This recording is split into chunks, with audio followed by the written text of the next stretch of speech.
Hare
ಬಸವಣ್ಣನವರು. ನಾವು ಕೂಡ ಅನ್ನಬೇಕು, 7 ಜನ್ಮದಲ್ಲಿ ಹುಟ್ಟಿ ಬಂದರೂ ಮಹಾಲಕ್ಷ್ಮಿ ತಾಯಿಯ ಸೇವಕನಾಗದಿದ್ದರೆ ಮಹಾಲಕ್ಷ್ಮಿ ಆಗಿ ಮಹಾಲಕ್ಷ್ಮಿಯೇ ಇನ್ನು ಮೇಲೆ ಪ್ರಾತಸ್ಮರಣೀಯ ಎಲ್ಲ ಸದ್ಗುರುಗಳಲ್ಲಿ ದಂಡವತ್ತು ಪ್ರಣಾಮಗಳನ್ನು ಸಮರ್ಪಣೆ ಮಾಡಿದರು. ಈ ಕ್ಷೇತ್ರದ ಆರಾಧ್ಯ ಮೂರ್ತಿಯಾಗಿರುವಂತಹ ಮಹಾಮಾತೆ ಮಹಾಲಕ್ಷ್ಮಿ ತಾಯಿಯ ಪರಮ ಪವಿತ್ರ ಅಡಿದಾವರೆಗಳಿಗೆ ಶತಕೋಟಿ ಶಿರವಾಗಿ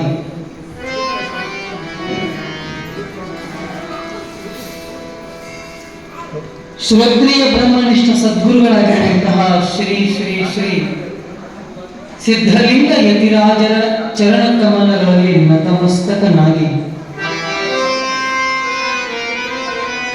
ತತ್ಸ್ವರೂಪರೇ ಆಗಿರುವಂತಹ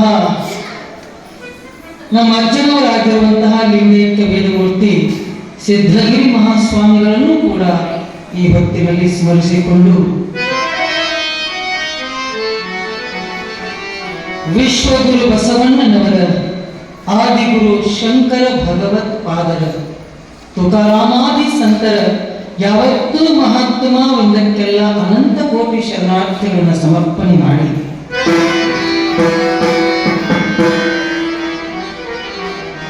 ವೈರಾಗ್ಯದ ನಿಧಿ ಎನಿಸಿಕೊಂಡಿರುವಂತಹ ಮಹಾಮಾತೆ ಅಕ್ಕ ಮಹಾದೇವಿಯವರ ಪವಿತ್ರ ಚರಣಗಳಿಗೆ ನತಮಸ್ತಕನಾಗಿ ಅವರಿವರೆನ್ನದೆ ನಿಜವನ್ನರಿದ ಸರ್ವ ಮಹಾತ್ಮರ ಶ್ರೀ ಚರಣಗಳಿಗೆ ಮನೋವಾಕ್ ಕಾಯಗಳಿಂದ ಅನಂತ ಅನಂತ ಕೋಟಿ ಶರಣಾರ್ಥಿಗಳನ್ನು ಸಮರ್ಪಿಸುತ್ತಾ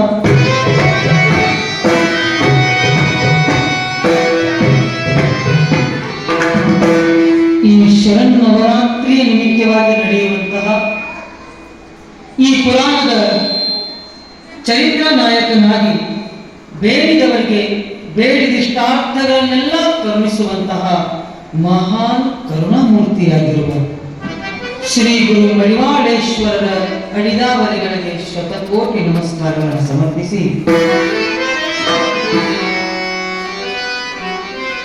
ಈ ಬ್ರಹ್ಮ ವೇದಿಕೆ ಮೇಲೆ ಆಸೀನರಾಗಿ ನಮಗೂ ನಿಮಗೆಲ್ಲರಿಗೂ ದರ್ಶನ ಭಾಗ್ಯವನ್ನು ಕರುಣಿಸುವಂತಹ ಹೇಮಠದ ಪೂಜ್ಯರ ಪಾದವನ್ನು ಅಭಿವಂದಿಸಿ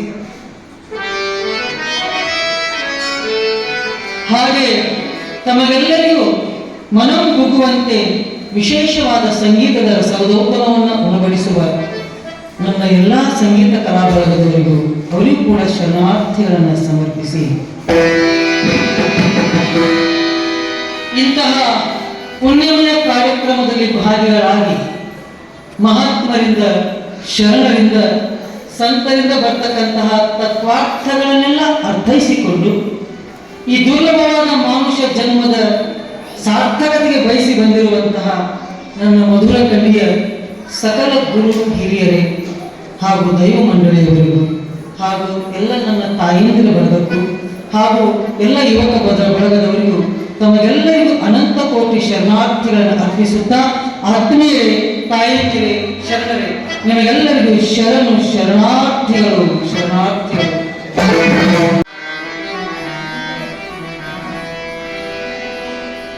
ಶಿವಸ್ವರೂಪಿಗಳೇ, ಈ ಹೊತ್ತಿನ ದಿವಸ 5ನೇ ದಿವಸದ ಈ ಸಾಯಂಕಾಲದ ಈ ಶುಭ ಸಂದರ್ಭದಲ್ಲಿ ಈ ಒಂದು ವಿಷಯಕ್ಕೆ ಪ್ರವೇಶವಾಗುವುದಕ್ಕಿಂತ ಪೂರ್ವದಲ್ಲಿ ಒಂದಿಷ್ಟು ನಿನ್ನೆಯ ದಿವಸದ ಒಂದು ಸಿಂಹಾವಲೋಕನ. ನಿನ್ನೆಯ ದಿವಸ ಬಾಪು ಸಾಹೇಬನು ತನ್ನ ಸೊಕ್ಕಿನ ಆಡಳಿತದ ಗದ್ದುಗೆಯನ್ನು ಏರಿರುವಂತಹ ಬಾಬು ಸಾಹೇಬ ಶಿವಲಿಂಗ ರುದ್ರ ಸಜ್ಜ ಎಲ್ಲ ಜಂಗಮರಿಗೆ ಹಾಗೂ ಮಠಾಧೀಶರಿಗೆ ವಿಶೇಷವಾದ ಒಂದು ಔತಣಕೂಟವನ್ನು ಏರ್ಪಡಿಸಿ ಅವರ ವ್ರತಗಳನ್ನೆಲ್ಲ ಕೆಡಿಸುವ ಒಂದು ಉದ್ದೇಶದಿಂದ ಅದರ ಜೊತೆಗೆ ಮಡಿವಾಳೇಶ್ವರನನ್ನ ಆ ಔತಣಕೂಟದಲ್ಲಿ ಭಕ್ತನೆಯಾಗಿ ಕೂಡಿಸಿ ಒಬ್ಬ ಮಹಾತ್ಮನನ್ನ ಎಲ್ಲ ಜನರ ಮುಂದೆ ಅವಮಾನಪಡಿಸಬೇಕನ್ನುವಂತಹ ಒಂದು ದುರ್ಬುದ್ಧಿಯನ್ನು ತುಂಬಿಕೊಂಡು ಒಂದು ಬತ್ತಲೆಗೊಳಿಸಿ ಬಾಳೆಯ ಎಲೆಯ ಮೇಲೆ ಕೂಡಿಸಿ ಬತ್ತಲೆಯಾಗಿರುವಂತಹ ಮಹಿಳೆಯರಿಂದ ಅವರಿಗೆ ಔತಣವನ್ನು ನೀಡುವಂತಹ ಕಾರ್ಯಕ್ರಮವನ್ನು ಮಾಡಿದ. ಅದರಲ್ಲಿ ಅವನೇ ಸೋತು ಶರಣಾದ. ಮಡಿವಾಳೇಶ ತನ್ನ ಯೋಗ ಬಲದಿಂದ ತನ್ನ ಇಂದ್ರಿಯಗಳನ್ನೆಲ್ಲ ತನ್ನ ಒಂದು ಹಿಡಿತದಲ್ಲಿ ಇಟ್ಟುಕೊಂಡು ಒಂದು ಸಣ್ಣ ಮಗುವಿನ ಥರ ಆಗಿ ಆ ಪ್ರಸಾದವನ್ನು ಸ್ವೀಕರಿಸಿದ ಅನ್ನುವಂಥದ್ದು ನಿನ್ನೆ ದಿವಸದ ವಿಷಯ. ಈ ಹೊತ್ತಿನ ವಿಷಯ ಬಹಳ ಮಾರ್ಮಿಕವಾಗಿರುವಂಥದ್ದು. ಅದರ ಜೊತೆಗೆ ಬಹಳ ವಿಶೇಷವಾಗಿರ್ತಕ್ಕಂಥ ಕೆಲವೊಂದಿಷ್ಟು ಘಟನೆಗಳು, ಒಂದು ಲೀಲೆಗಳು ಇರುವಂಥದ್ದು. ತಾವೆಲ್ಲ ಶಾಂತ ರೀತಿಯಿಂದ ಆಲಿಸಬೇಕಂತೇಳಿ ತಮ್ಮಲ್ಲಿ ಮತ್ತೊಮ್ಮೆ ವಿನಂತಿಸಿಕೊಂಡು, ಮಡಿವಾಳೇಶನನ್ನ ಅವಮಾನಗೊಳಿಸುವಂತ ಕಾರ್ಯ ಶಿವಲಿಂಗ ರುದ್ರ ಸರ್ಜನ ಒಂದು ಉಪಾಯ ಇತ್ತು, ಅದು ನೆರವೇರಲಿಲ್ಲ. ಆದರೆ ಇನ್ನು ಈ ಮಡಿವಾಳೇಶನನ್ನ ಏನಾದರೂ ಮಾಡಿ ಈ ಕಲ್ಮಠದಿಂದ, ಈ ಕಿತ್ತೂರು ನಾಡಿನಿಂದ ಆಚೆಗೆ ಹೊರಗೆ ಕಳಿಸಬೇಕು ಅನ್ನುವಂತಹ ಒಂದು ವಿಚಾರವನ್ನು ಇಟ್ಟುಕೊಂಡು ಈ ಮಲ್ಲ ಸರ್ಜನ ಮಗ ದೊರೆಯಾಗಿರುವಂತಹ ಶಿವಲಿಂಗ ರುದ್ರ ಸರ್ಜ ಮತ್ತೊಂದು ಉಪಾಯವನ್ನು ಹೂಡ್ತಾ ಇದ್ದಾನೆ. ಕಲ್ಮಠದ ಅಧಿಕಾರ ಮಡಿವಾಳೇಶನಿಗೆ ದೊರೆಯದ ಹಾಗೆ, ದಕ್ಕರ ಹಾಗೆ ಏನಾದರೂ ಒಂದು ಉಪಾಯವನ್ನು ಮಾಡಲೇಬೇಕು. ಏನು ಮಾಡುವುದು ಅನ್ನುವಂತಹ ಒಂದು ವಿಚಾರದಲ್ಲಿದ್ದಾಗ ಅಲ್ಲೇ ಇರ್ತಕ್ಕಂತಹ ಕಲ್ಲಪ್ಪ ಶೆಟ್ಟಿ ಅನ್ನುವಂತಹ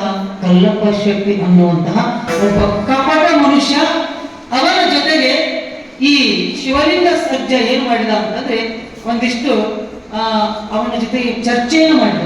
ಹೇಗಾದ್ರೂ ಮಾಡಿ, ಹೇ ಕಲ್ಲಪ್ಪ ಶೆಟ್ಟಿ, ಈ ಮಡಿವಾಳೇಶನನ್ನು ಇಲ್ಲಿಂದ ಹೊರಗಟ್ಟಬೇಕು, ಅದಕ್ಕೊಂದು ಉಪಾಯ ಹೇಳು ಅಂತಂದಾಗ ಕಲ್ಲಪ್ಪ ಶೆಟ್ಟಿ ಬಹಳ ಜಾಣತನದ ಮನುಷ್ಯ. ಅವನ ಕಡೆಯಿಂದ ಯೋಜನೆಗಳನ್ನು ಹಾಕಿಕೊಂಡ.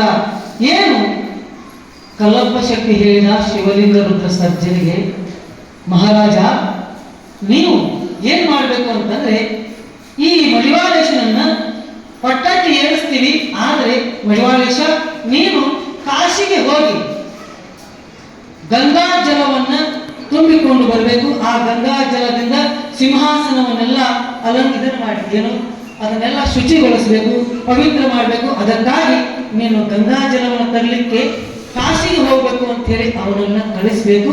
ಅವನನ್ನ ಆ ಕಡೆ ಕಳಿಸಿ ಈ ಕಡೆ ನೀವೇನ್ ಮಾಡ್ರಿ ಅಂತಂದ್ರೆ ಬೇರೊಬ್ಬ ಒಬ್ಬ ಪಟ್ಟಾಧಿಕಾರಿ ಜಂಗಮನನ್ನ, ಒಬ್ಬ ಚರಮೂರ್ತಿಯನ್ನ ಆ ಸಿಂಹಾಸನ ಮೇಲೆ ಅವನ ಬರುವುದರೊಳಗಾಗಿ ಮತ್ತೊಬ್ಬರನ್ನ ಕೂಡಿಸಿ ಎನ್ನುವಂತ ಒಂದು ವಿಚಾರವನ್ನ, ಒಂದು ಉಪಾಯವನ್ನ ಹೇಳಿದ.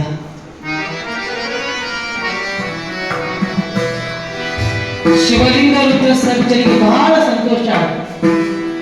ಸಂತೋಷ ಆಗಿ ಇದೇ ಒಂದು ಉಪಾಯದಿಂದ ಏನು ಮಾಡುವುದು ಅಂತ ಹೇಳಿ ಮಡಿವಾಳೇಶನನ್ನ ಹೇಗಾದ್ರೂ ಮಾಡಿ ಒಪ್ಪಿಸಬೇಕು ಅಂತ ಹೇಳಿ ಆ ಮಡಿವಾಳೇಶನನ್ನ ಹೇಗಾದ್ರೂ ಮಾಡಿ ಇಲ್ಲಿಂದ ಕಿತ್ತು ಓಡಿಸುವ ಒಂದು ಉಪಾಯವನ್ನು ಹಾಕಿಕೊಂಡ ಶಿವಲಿಂಗ ರುದ್ರ ಸರ್ಜ.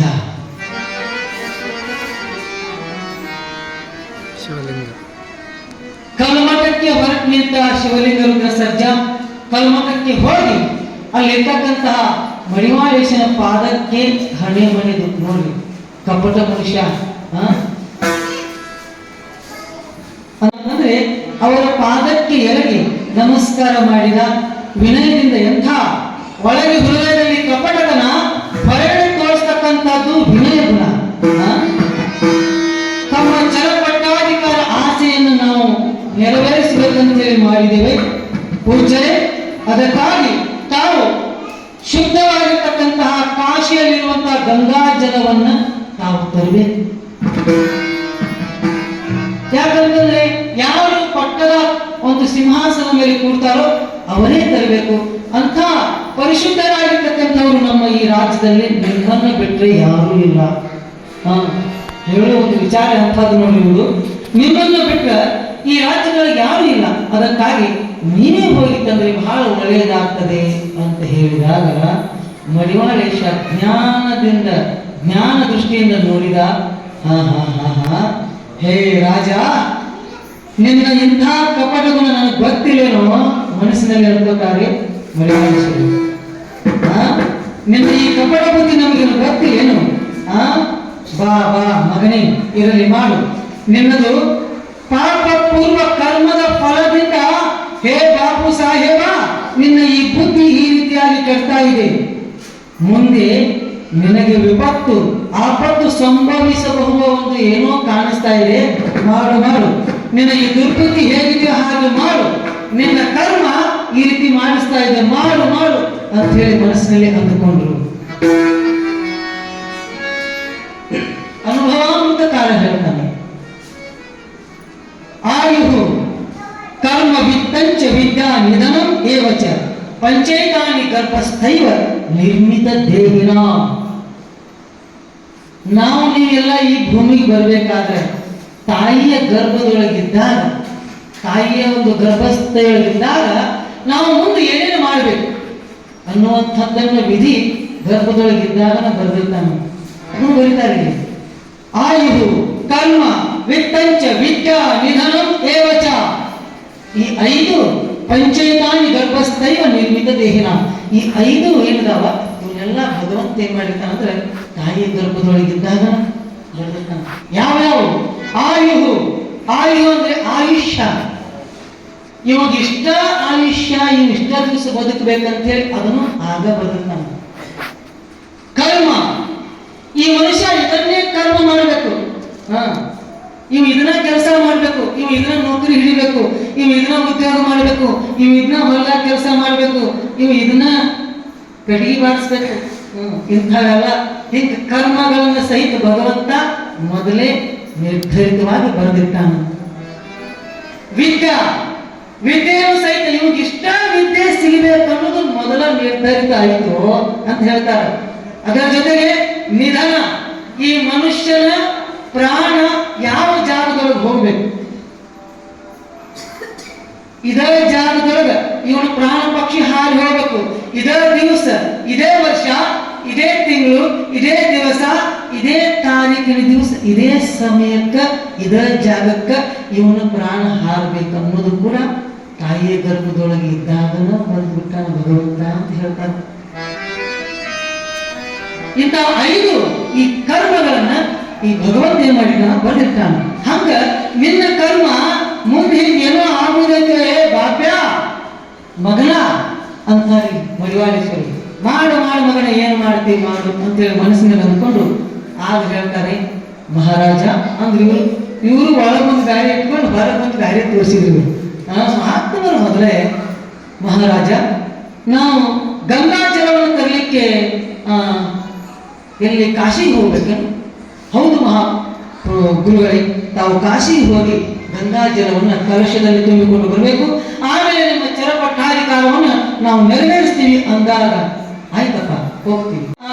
ಒಬ್ಬ ವಿಶೇಷವಾದ ವ್ಯಕ್ತಿಯನ್ನ, ಅವನ ಹೆಸರು ಮಲ್ಲಪ್ಪ, ಶಿವಪೂಜಿ ಮಲ್ಲಪ್ಪ, ಶಿವಪೂಜಿ ಮಲ್ಲಪ್ಪ ಅನ್ನುವಂಥವರನ್ನ ಅವ್ರ ಜೊತೆಗೆ ಜೋಡಿ ಮಾಡಿದ್ರು. ಅಷ್ಟೇ ಅಲ್ಲದೆ ಇವರು ಕಾಶಿಗೆ ಹೋಗಿ ಬರ್ಲಿಕ್ಕೆ ಮಹಾರಾಜ ಹೇಳಿದ, ಗುರುಗಳೇ ಮಡಿವಾಳೇಶ್ವರಿ, ನೀವು ಕಾಶಿಗೆ ಹೋಗಿ ಬರ್ಲಿಕ್ಕೆ ಎಷ್ಟು ವೆಚ್ಚ ಆಗ್ತದನ್ನು ನಿಮಗೆಲ್ಲ ನಾಣ್ಯಗಳನ್ನು ಹಾಗೆ ರೂಪಾಯಿಗಳನ್ನು ನಿಮಗೆ ನಾವು ಕೊಡ್ತಾ ಇದ್ದೇವೆ, ತೆಗೆದುಕೊಂಡು ಹೋಗಿ ಬನ್ನಿರಿ ಅಂದ್ರು. ಆಯ್ತಪ್ಪ ಅಂತ ಇವರು ಕಿತ್ತ ಬರಲಿಕ್ಕೆ ತಯಾರ. ನೋಡಿ, ದುರ್ಬುದ್ಧಿ ಅಂತದ್ದು ಒಬ್ಬ ಮಹಾರಾಜನಲ್ಲಿ ಇಂಥ ದುರ್ಬುದ್ಧಿ ಬರಬಾರದು, ಆದರೆ ಇವನಲ್ಲಿ ಬಂದೈತೆ. ಅದಕ್ಕೆ ಇಂಥ ದುರ್ಬುದ್ಧಿಯನ್ನು ಕಂಡು ನಮ್ಮ ಮಗ ಒಬ್ಬ ಮಹಾತ್ಮನನ್ನ ಅವಮಾನಗೊಳಿಸಿ, ಒಬ್ಬ ನಾಡಿನ ಒಬ್ಬ ಶರಣನನ್ನ, ಒಬ್ಬ ಭಗವಂತನ ಇಚ್ಛೆಯಿಂದ ಈ ಭೂಮಿಗೆ ಬಂದಿರುವಂತಹ ಒಬ್ಬ ಮಹಾತ್ಮನನ್ನ ಈ ರೀತಿ ಅವಮಾನ ಮಾಡಿ ಅವನನ್ನ ಈ ರೀತಿ ಅಸಹ್ಯ ಮಾಡ್ತಾ ಇದ್ದಾನಲ್ಲ, ಅವಮಾನಗೊಳಿಸ್ತಾ ಇದ್ದಾನಲ್ಲ ಅಂತ ಹೇಳಿ ಇತ್ತ ಅರಮನೆಯಲ್ಲಿದ್ದಂತಹ ರಾಣಿ ರುದ್ರಮ್ಮ ತಾಯಿ, ಚಂಡಮ್ಮ ತಾಯಿ ಮಗನನ್ನ ಕರೀತಾ ಇದ್ದಾರೆ. ಹೇ ಬಾಪು ಸಾಹೇಬ, ಏನು ಮಾಡಕತ್ತೀಯೋ? ಒಬ್ಬ ಮಹಾತ್ಮನನ್ನ ಈ ರೀತಿ ಗೋಳಗಿಡಿಸೋದ ಇದು ಚಲೋ ಅಲ್ಲೋ, ಬ್ಯಾಡೋ, ಅದರಿಂದ ನನಗೆ ಪಾಪ ತಟ್ಟತಿ, ಇದು ಮಾಡಬೇಡೋ ಅಂತ ಹೇಳಿದ್ರು ಕೂಡ ಇವು ಬಾಪು ಸಾಹೇಬ ಹೇಳಿದ, ಅವ್ವ ಇದು ರಾಜಕೀಯ, ಇದು ನಿಮಗೆ ಗೊತ್ತಾಗಲಾರದು. ನಿಮ್ಮ ಕೆಲಸ ಏನು? ಅರಮನೆಯೊಳಗೆ ಸುಮ್ಮ ಅಡಿಗೆ ಮಾಡ್ಕೊಂಡು ಸುಮ್ಮ ಅಟ್ಟ ಇರ್ಬೇಕು. ನೀವು ರಾಜಕೀಯ ನಿಮಗೇನು ಗೊತ್ತೈತವ, ಸುಮ್ಮನೆ ಅಂತ ಹೇಳಿ ಅವ್ರಿಗೆ ಬೆದರಿಸಿ ಬಿಟ್ಟ. ಮನೆಯೊಳಗ ಮಕ್ಕಳು ನಮ್ಮ ಮಾತು ಕೇಳಬೇಕಾದ್ರೆ ಮೊದಲು ನಾವು ಚಂದ ಅಂತ ಸಂಸ್ಕಾರ ಕೊಡ್ಬೇಕು. ಸಂಸ್ಕಾರ ಕೊಟ್ಟ ಮುಂದೆ ಮಕ್ಕಳ ಸಂಸ್ಕಾರನೂ ನಾವು ನೋಡ್ಕೋತಾವ. ಹಿಂಗೆ ಸಂಸ್ಕಾರ ಕೊಡಲಿಲ್ಲ ಅಂತಂದ್ರೆ ಮುಂದೆ ಏನಾಗ್ತಾವ ಅನ್ಲಿಕ್ಕೆ ಒಂದು ಮಹಾಭಾರತದ ಒಂದು ಪ್ರಸಂಗ. ಮಹಾಭಾರತದೊಳಗೆ ಕುರುಕ್ಷೇತ್ರ ಯುದ್ಧ ಆಯಿತು. ಅದಾದ ನಂತರ ಕುರುಕ್ಷೇತ್ರ ಯುದ್ಧದ ತರುವಾಯ ಎಲ್ಲ ಕೌರವರ ಸೈನ್ಯ ಎಲ್ಲ ಸತ್ತು ಹೋಯ್ತು. ಎಲ್ಲ ಸತ್ತು ಹೋಯ್ತು. ಆ ಯುದ್ಧ ಭೂಮಿಯೊಳಗ ಅನೇಕ ಲಕ್ಷ ಲಕ್ಷ ಸಂಖ್ಯೆಯೊಳಗ ಹೆಣಗಳ ಬಿದ್ದಿರಾವ. ಅಂಥ ಬಿದ್ದಂತ ಹೆಣಗಳಲ್ಲಿ 3 ದಿವಸ ಆದ್ಮೇಲೆ ಕೊಳತು ಗಬ್ಬು ನಾಟ ಇದಾವ. ಎಲ್ಲ ಹೆಣ್ಗಳು ವೀರಾದಿ ವೀರರೆಲ್ಲ ನಾ ಅನ್ನುವಂತ ಎಂತೆಂತ ಮಹಾರಥಿಗಳೆಲ್ಲ ಸತ್ತ ಮಣ್ಣು ಪಾಲಾಗಿ ಹೆಣ ನಾರಾಕತ್ಯಾವ ಅವರು. ಅದೇ ಸಮಯಕ್ಕೆ ಒಂದು ನರಿ ಬಂತು. ಆ ಎಲ್ಲ ಹೆಣಗಳ ಮೇಲೆ ಕಾಗೆಗಳು ಹಾಗೆ ಹತ್ತುಗಳು ಆ ಹೆಣಗಳನ್ನ ಹೀಗೆ ತನ್ನ ಚುಚ್ಚಿನಿಂದ ಕುಕ್ಕಿ ಹರಿದ ತಿನ್ನಾಕತ್ಯಾವ. ಕುಕ್ಕಿ ಜಗ್ಗಿ ತಿಂತಾವ. ಆ ಕಡೆ ನರಿ ನಾಯಿಗಳೆಲ್ಲ ಅವು ಕೂಡ ಕೈಯನ್ನ ಕಾಲನ್ನ ಹರಿದ ತಿನ್ನಾಕತ್ಯಾವ. ಆಮೇಲೆ ಕಾಗೆಗಳು ಕೂಡ ಕಣ್ಣು ಗುಡ್ಲಿಗಳನ್ನ ಕುಕ್ಕಿ ತಿನ್ನಾಕತ್ಯಾವ. ಕೆಟ್ಟರಲ್ಲ, ಭೀಕರವಾದ ಒಂದು ಪ್ರಸಂಗ. ಅದೇ ಸಮಯಕ್ಕೆ ಪ್ರತಿಯೊಂದು ಹೆಣದ ಮ್ಯಾಲ ಒಂದು ಕಾಗಿ, ಮತ್ತೊಂದು ಹೆಣದ ಮೇಲೆ ಒಂದು ನರಿ, ಒಂದು ನಾಯಿ, ಹೀಗೆಲ್ಲ ಹರಿದ ತಿನ್ನುವಂತಹದ್ದನ್ನ ದೂರದಲ್ಲಿ ರಣಭೂಮಿಯ ದೂರದಲ್ಲಿ ದಂಡಿಯಲ್ಲಿ ನಿಂತು ಒಂದು ನರಿ ನೋಡಿತು. ಆ ಕಡೆ ಈ ಕಡೆ ನೋಡಿತು. ಎಲ್ಲಿ ನೋಡಿದ್ರು ಹೆಣದ ಮ್ಯಾಲ ಬರೀ ನೊಣ ಮರಜ ಗುಣಿ ಅನ್ನುವಂಥ ಶಬ್ದ. ಆಮೇಲೆ ನರಿಗಳ ಹರಿದು ತಿನ್ನುವಂಥದ್ದನ್ನು ನೋಡಿತು. ನಾನು ಇವೆಲ್ಲ ಮುಟ್ಟಿರುವಂತ ಹೆಣಗಳನ್ನು ನಾನು ತಿನ್ನಬಾರ್ದು. ಯಾವ ನರಿ ನಾಯಿ ಹತ್ತು ಕಾಯಿಗಳು ಮುಟ್ಟಿರಬಾರ್ದು ಅಂತ ಒಂದು ಹೆಣವನ್ನ, ತಾಜಾ ಹೆಣವನ್ನು ನಾನು ತಿನ್ನಬೇಕಂತೇಳಿ ಇದು ವಿಚಾರ ಮಾಡ್ತೀನಿ. ಯಾವುದು? ಒಂದು ನರಿ. ಆ ಕಡೆ ಈಗ ನೋಡ್ತು. ಎಲ್ಲ ಹೆಣಗಳ ಮೇಲೆ ಕಾಲು ಇಡ್ತಾ ಅಲ್ಲಿ ಹೋಯ್ತು. ಎಲ್ಲಾ ಹೆಣಗಳ ಮ್ಯಾಲ ಕಾಗಿ ನರಿ ನೊರಸುಗಳು ಕುಂತಾವ. ಹುಡುಕಿ ಸಾಕಾಗಿ ಈ ನರಿ ಸಾಕಾಗಿ ಆ ಕಡೆ ಈ ಕಡೆ ನೋಡುದೊಳಗ ಒಂದು ದೊಡ್ಡದಾಗಿರ್ತಕ್ಕಂಥ ವಿಶಾಲವಾದ ಒಂದು ವೃಕ್ಷ, ಒಂದು ಗಿಡ, ಆ ರಣಭೂಮಿಯ ದಂಡಿಗೆ ಒಂದು ವೃಕ್ಷ. ಆ ವೃಕ್ಷದ ಕೆಳಗಡೆ ಒಂದು ಅಜಾನಬಾಹು ಶರೀರ, ಉದ್ದಾದ ಕೈಯ, ಉದ್ದಾದ ಕಾಲ, ಅಜಾನಬಾಹು ಶರೀರ, ಏನು ಎದೆಯ ಒಂದು ದೊಡ್ಡದಾದ ಎದೆ, ಅಗಲವಾದ ಮುಖ, ಕೋರೆ ಮೀಸೆಗಳು, ಅಂಥ ಒಂದು ಹೆಣ ಬಿದ್ದಿತ್ತು. ಆ ಹೆಣದ ಮ್ಯಾಲ ಒಂದು ನೊರಜ, ನಾಯಿ, ಕಾಗಿ, ನೊಣ, ಹಡ್ಡ ಯಾವುದು ಅದರ ಮ್ಯಾಲ ಕುಂತಿಲ್ಲ, ಒಂದು ಕುಂತಿದ್ದಿಲ್ಲ. ಓಹೋ, ನಾನು ತಿನ್ನಬೇಕಾದಂತ ತಾಜಾ ಆಹಾರ ಒಂದು ಹೆಣ ಇಲ್ಲಿದೆ, ನಾನು ಅದನ್ನು ತಿನ್ನಬೇಕು ಅಂತ ಹೇಳಿ ನರಿ ಹೋಗಿ ಇನ್ನೇನು ಅದರ ಆ ಹೆಣ ಅನ್ನೋದ್ರಾಗ ಇದ್ರೊಳಗೆ ನಾ ಯಾವ ಅಂಗವನ್ನು ತಿನ್ಲಿ ಅದು ನಾನು ವಿಚಾರ ಮಾಡಿ ಮೊದಲೇನ ಕೈ ತಿನ್ಲಿ, ಕಾಲು ತಿನ್ಲಿ, ಕಣ್ಣು ತಿನ್ಲಿ, ಯಾವ ತಿನ್ಲಿ ಅಂತ ವಿಚಾರ ಮಾಡಿ ಮೊದಲು ಕೈಯ ತಿನ್ನು ಹರ್ಕೊಂಡು ಅಂತ ಹೇಳಿ ನರಿ ಆ ಹೆಣದ ಕೈಗಳನ್ನ ಹರಿದು ತಿನ್ಬೇಕಂತ ಹೇಳಿ ಬಾಯಿ ಹಾಕಬೇಕಂತಿತ್ತು. ಅಷ್ಟರಲ್ಲಿ ಮ್ಯಾಲಿದ ಒಂದು ಆಕಾಶವಾಣಿ, ಏನು ಹಸ್ತವು ದಾನ ವಿವರ್ಜಿತವು ಅನ್ನುವಂತ ಆಕಾಶವಾಣಿ ಕೇಳಿದಾಗ ನರಿ ಅಂತೂ ಇದೇನಿದು ಆಕಾಶವಾಣಿ. ಆ ಕಡೆ ಈ ಕಡೆ ನೋಡ್ತು, ಯಾರು ಇಲ್ಲ.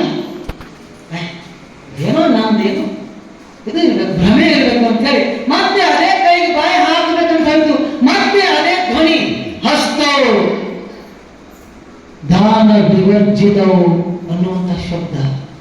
ಆಗ ಆ ಕಡೆ ಈ ಕಡೆ ನೋಡಿ ಮೇಲೆ ಬೆಳೆದ ಟಂಗಿ ಮೇಲೆ ನೋಡ್ತು, ಅಲ್ಲಿ ಒಂದು ಪಾರಿವಾಳ ಮೇಲೆ ಕೂತಂತದ್ದನ್ನು ನೋಡಿ ನರಿ ಹೇಳ್ತು, ಯಾಕೋ ಪಾರಿವಾಳ ಹಿಂದನ್ನಾಕತ್ತಿ ಅಂತ ಕೇಳಿದಾಗ ಪಾರಿವಾಳ ಹೇಳ್ತು, ಹೇ ನರಿರಾಯ, ಆ ಮನುಷ್ಯನ ಕೈಯನ್ನ ತಿನ್ನಬೇಡಪ್ಪ, ತಿನ್ನಬೇಡ ಅಂತ ಅಂದಾಗ ನರಿ ಹೇಳ್ತು, ಯಾಕೆ ತಿನ್ಬಾರ್ದು ಅಂದಾಗ ಪಾರಿವಾಳ ಹೇಳ್ತು, ಅಯ್ಯ, ಆ ಮನುಷ್ಯ ತನ್ನ ಕೈಯಿಂದ ಒಮ್ಮೆಯೂ ಕೂಡ ಎತ್ತಿ ಹಿಂಗ ದಾನ ಧರ್ಮ ಮಾಡಿಲ್ಲ ಯಪ್ಪ, ಅದಕ್ಕೆ ಅವನ ಕೈ ತಿರುಗಾಡ ಅಂತ ಹೇಳ್ತು. ಹಸ್ತೌ ದಾನ ವಿವರ್ಜಿತೌ, ಇದರ ಅರ್ಥ ಕೈಯಿಂದ ದಾನ ಮಾಡಿಲ್ಲ. ಹಾಗಾದ್ರೆ ಮತ್ತೇನ್ ಮಾಡ್ಲಿ, ಮತ್ತೇನ್ ತಿನ್ನಲ್ಲ ಅಂತ ಹೇಳಿ ಬೇಡ, ಕೈಯಿಂದ ದಾನವನ್ನು ಮಾಡಿಲ್ಲ ಅವ ಹಾಳಾಗಿ ಹೋಗಲಾಗತ್ತ, ಅವನ ಕಿವಿಯಲ್ಲಿ ತಿನ್ನನು ಅಂತೇಳಿ ಕಿವಿಯಲ್ಲಿ ತಿನ್ಬೇಕಂತೇಳಿ ಹೋಗಿ ಕಿವಿಗೆ ಬಾಯಿ ಹಾಕ್ಬೇಕಂತ ಮತ್ತೆ ಪಾರಿವಾಳ ಹೇಳ್ತು. ಶ್ರುತಿ ಪಾಠ ಸಾರಸ್ವತ ದೋಷಿನು, ಹೇ ನರಿರಾಯ, ಆ ಮನುಷ್ಯ ಒಂದು ಸಹಿತ ತನ್ನ ಕಿವಿಯಿಂದ ಒಂದು ದಿವಸ ಇಂಥ ಪುರಾಣ ಕೇಳಿಲ್ಲ, ಒಂದು ಶಾಸ್ತ್ರ ಕೇಳಿಲ್ಲ, ಒಂದು ಸಂಗೀತ ಕೇಳಿಲ್ಲ, ಮನೆಯೊಳಗೆ ಹಿರಿಯರ ಒಂದು ಬುದ್ಧಿ ಮಾತು ಸಹಿತ ಆ ಮನುಷ್ಯ ಕೇಳಿದೆಪ್ಪ, ಅವನ ಕಿವಿ ತಿನ್ನಬೇಡಪ್ಪ ಅಂತಂದು. ಆ ಕಿವಿಗಳು ಕೂಡ ಅಪವಿತ್ರ ಆಗ್ಯಾವ, ಆ ಕಿವಿಗಳು ಕೂಡ ಪಾಪ ಇದಾವ, ಅವನು ತಿನ್ನಬೇಡ ಅಂತ. ಹಾಗಾದ್ರೆ ಮತ್ ನಾ ಇನ್ನೇನು ತಿನ್ಲಿ ವಿಚಾರ ಮಾಡ್ಲಿಕ್ಕಿತ್ತು ಅನ್ನೋದ್ರಾಗ ಆ ಕಿವಿಗಳಿಂದ ಕೂಡ ಪಾಪದ ಕೆಲಸಗಳೇ ಆಗ್ಯಾವ, ಆ ಕಿವಿಗಳನ್ನು ತಿನ್ನಬೇಡಪ್ಪ ಅಂತ ಹೇಳಿದಾಗ ಓಹೋ ಹಾಗೇನು, ಹಾಗಾದ್ರೆ ಬೇಡ, ಮತ್ತಿನ್ನೇನು ತಿನ್ಲಿ. ಹಾಗಾದ್ರೆ ಇವನ ಕಾಲನ್ನಾದ್ರೂ ತಿನ್ನಬೇಕು ಅಂತೇಳಿ ಹೋಯ್ತು, ಇನ್ನೇನು ಕಾಲಿಗೆ ಬಾಯಿ ಹಾಕ್ಬೇಕಂತ ಹೋಯ್ತು.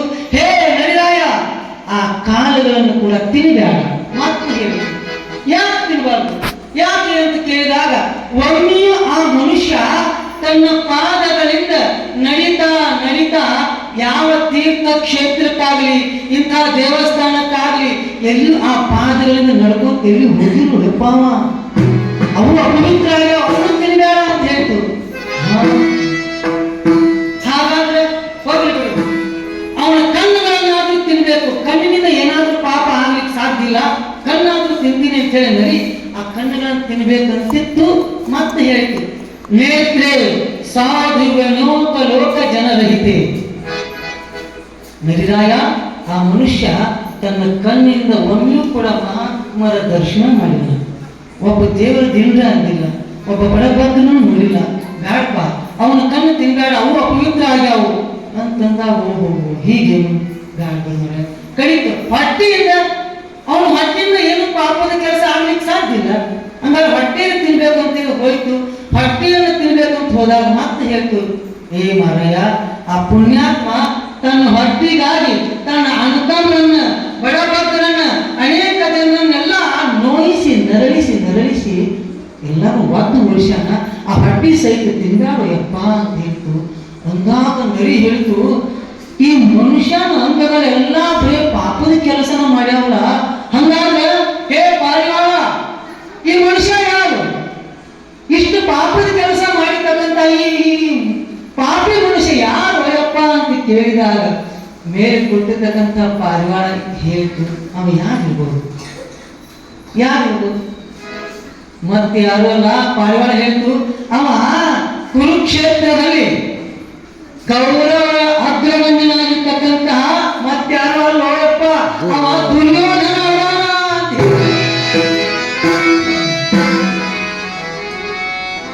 ಯಾಕೆ ದುರ್ಯೋಧನ ಹಿಂಗ ದಂಡಿಗೆ ಹೋಗಿ ಬಿದ್ದ? ಎಲ್ಲಾ ಕೌರವರು ಅನುತಮ್ಮರೆಲ್ಲ ಅಸುನೀಗಿದ ಮ್ಯಾಲ ಕೊನೆಗೆ ಎಷ್ಟು ದಿನ ನರಳಿ ಸಾಕ್, ತೊಡೆ ಮುರ್ಕೊಂಡು ನರಳಿ ಸಾಕ್ತಂತ. ಎಷ್ಟು ದಿನ ಅಂತಂದ್ರೆ 15 ದಿವಸ ತನಕ ಆ ರಣಭೂಮಿಯೊಳಗ ದೂರದಲ್ಲಿ ಬಿದ್ದು ತೊಡೆ ಯಾಕೆ ಮುರ್ಕೊಂಡ ಅನ್ನೋದು ನಿಮಗೂ ಗೊತ್ತೈತಿ. ಪಾಂಡವರ ಧರ್ಮ ಪತ್ನಿ ಆಗಿರುವಂತಹ ಒಬ್ಬ ಪತಿವ್ರತ ಹೆಣ್ಣು ದ್ರೌಪದಿ. ದ್ರೌಪದಿಯನ್ನ ಏನ್ ಮಾಡಿದ ಅಂತಂದ್ರೆ, ಹೇ ದ್ರೌಪದಿ, ಇದು ನನ್ನ ತೊಡೆ ಮೇಲೆ ಕುಳಿತುಕೋವ ಅಂತ ಕರೆದುಕೋವ. ತೊಡೆ ಮೇಲೆ ಕುಂಡ್ರುವ ಅಂದದ್ದನ್ನ ಕೇಳಿ ಭೀಮ ಅಂದ ಶಬ್ದ ಮಾಡಿದ, ಹೇ ದುರ್ಯೋಧನ, ನನ್ನ ರಣರಂಗದೊಳಗ ಅದೇ ತೊಡೆಯನ್ನು ಮಗನ ಮುರಿದು ನಿನಗೆ ಕೊಡ್ತೀನಿ ಅಂದಿದ್ದ. ಹಂಗ ತೊಡೆ ಮುರಿದ ಕೊಂದ. ತೊಡೆ ಮುರಿದು ಒಗದು ಬಿಟ್ಟ. ದುರ್ಯೋಧನ ಎಷ್ಟೋ ದಿವಸಗಳವರೆಗೆ ತೊಡೆಯನ್ನ ಹೆಂಗ ನರಳಿಸಾಕ್ತ ಅಂತಂದ್ರೆ, ನಡಿಲಾಕ್ ಬರ್ತಿದ್ದಿಲ್ಲ, ಏಳಾಕ್ ಬರ್ತಿದ್ದಿಲ್ಲ, ತೊಡೆ ಮುರಿದಿತ್ತು. ಅಲ್ಲೇ ಸರದ ಎಲ್ಲೋ ಬಿಸಿಲಾಗಿದ್ದಂತ ಮಾವ ತೊಡೆಯನ್ನು ಎಳ್ಕೊಂತ ಆ ಗಿಡದ ಕೆಳಗೆ ಬಂದು ಬಿದ್ದು 15 ದಿವಸ ತನಕ ನೀರು ಹಾಕಿವೋ ನರಳಿ ಸತ್ಯವಾದ ದುರ್ಯೋಧನ. ಹಂಗ ಇಲ್ಲಿ ಈ ಮನುಷ್ಯ ಮನ್ಯಾಗ ತಂದೆ ತಾಯಿ ಮಾತು ಕೇಳಿಲ್ಲ, ಅಪ್ಪನ ಬುದ್ಧಿ ಮಾತು ಕೇಳಿಲ್ಲ. ಈ ಮನುಷ್ಯ ಕೂಡ ಹೀಗೆ ನಡೆದುಕೊಳ್ತಾ ಇದ್ದ. ಶಿವಲಿಂಗ ಸಜ್ಜ, ಅಮ್ಮ ನಿಮಗೆ ಕೆಲಸ ಅಷ್ಟ, ಅಡಿಗೆ ಮನೆಯೊಳಗೆ ಅಷ್ಟ ಮಾಡ್ಕೊಂಡಿರ್ಬೇಕು ನೀವು, ಇದು ರಾಜಕೀಯ ನಿಮಗೆ ತಿಳಿಯೋದಿಲ್ಲ ಅಂತೇಳಿ ಅವರಿಗೆ ಹೊರಗೆ ಮಾತಾಡಿದ. ಅಂತ ಈ ದುರ್ಬುದ್ಧಿಯಿಂದ ತುಂಬಿಕೊಂಡಿರುವಂತಹ ಈ ಶಿವಲಿಂಗ ಸಜ್ಜ ಮುಂದೆ ಅವನತೆಯನ್ನು ಹೊಂದುತ್ತಾನ ಅನ್ನೋದನ್ನ ಮಹಾತ್ಮರು ಮೊದಲೇ ನೋಡಿದ. ಈ ರೀತಿಯಾಗಿ ಎಲ್ಲ ದುರ್ಬುದ್ಧಿಯಿಂದ ತುಂಬಿರುವಂತಹ ಈ ಶಿವಲಿಂಗ ಸಜ್ಜ ಒಮ್ಮೆ ಗುರುಗಳು ಮಹಾತ್ಮರಲ್ಲಿ ಗುರು ಸೇವೆ ನೀ ಮಾಡಲಿಲ್ಲ, ಗುರು ಸೇವೆ ನೀ ಮಾಡಲಿಲ್ಲ, ಬರೀ ಕರುವದಿಂದ ನಡೆದಿಲ್ಲ, ನಿನಗೆ ತಿಳಿದಿಲ್ಲ, ಮುಂದೆ ಮಾತ್ರ ಬಿಡಲಿಲ್ಲ, ಮುಂದೆ ನಿನ್ನ ಜೀವನವಿಲ್ಲ, ಬರ ಮುಂದೆ ಮಾತ್ರ ಬಿಡಲಿಲ್ಲ.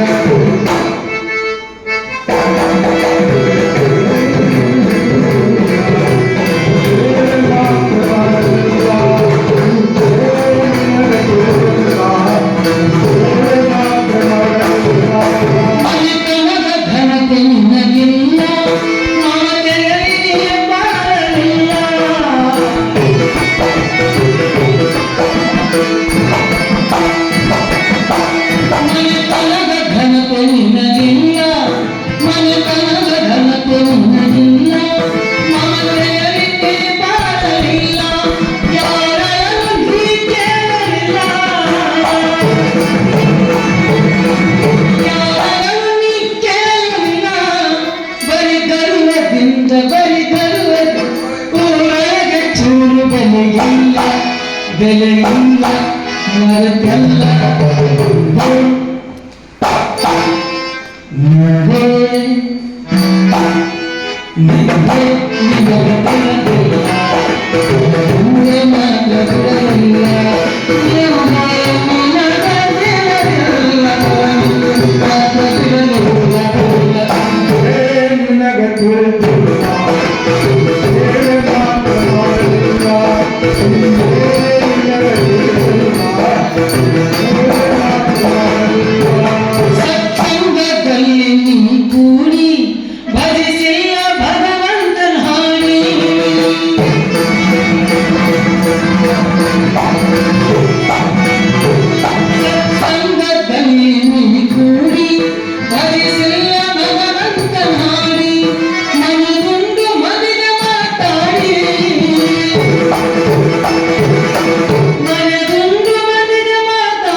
ಬಿಡಲಿಲ್ಲಪ್ಪ.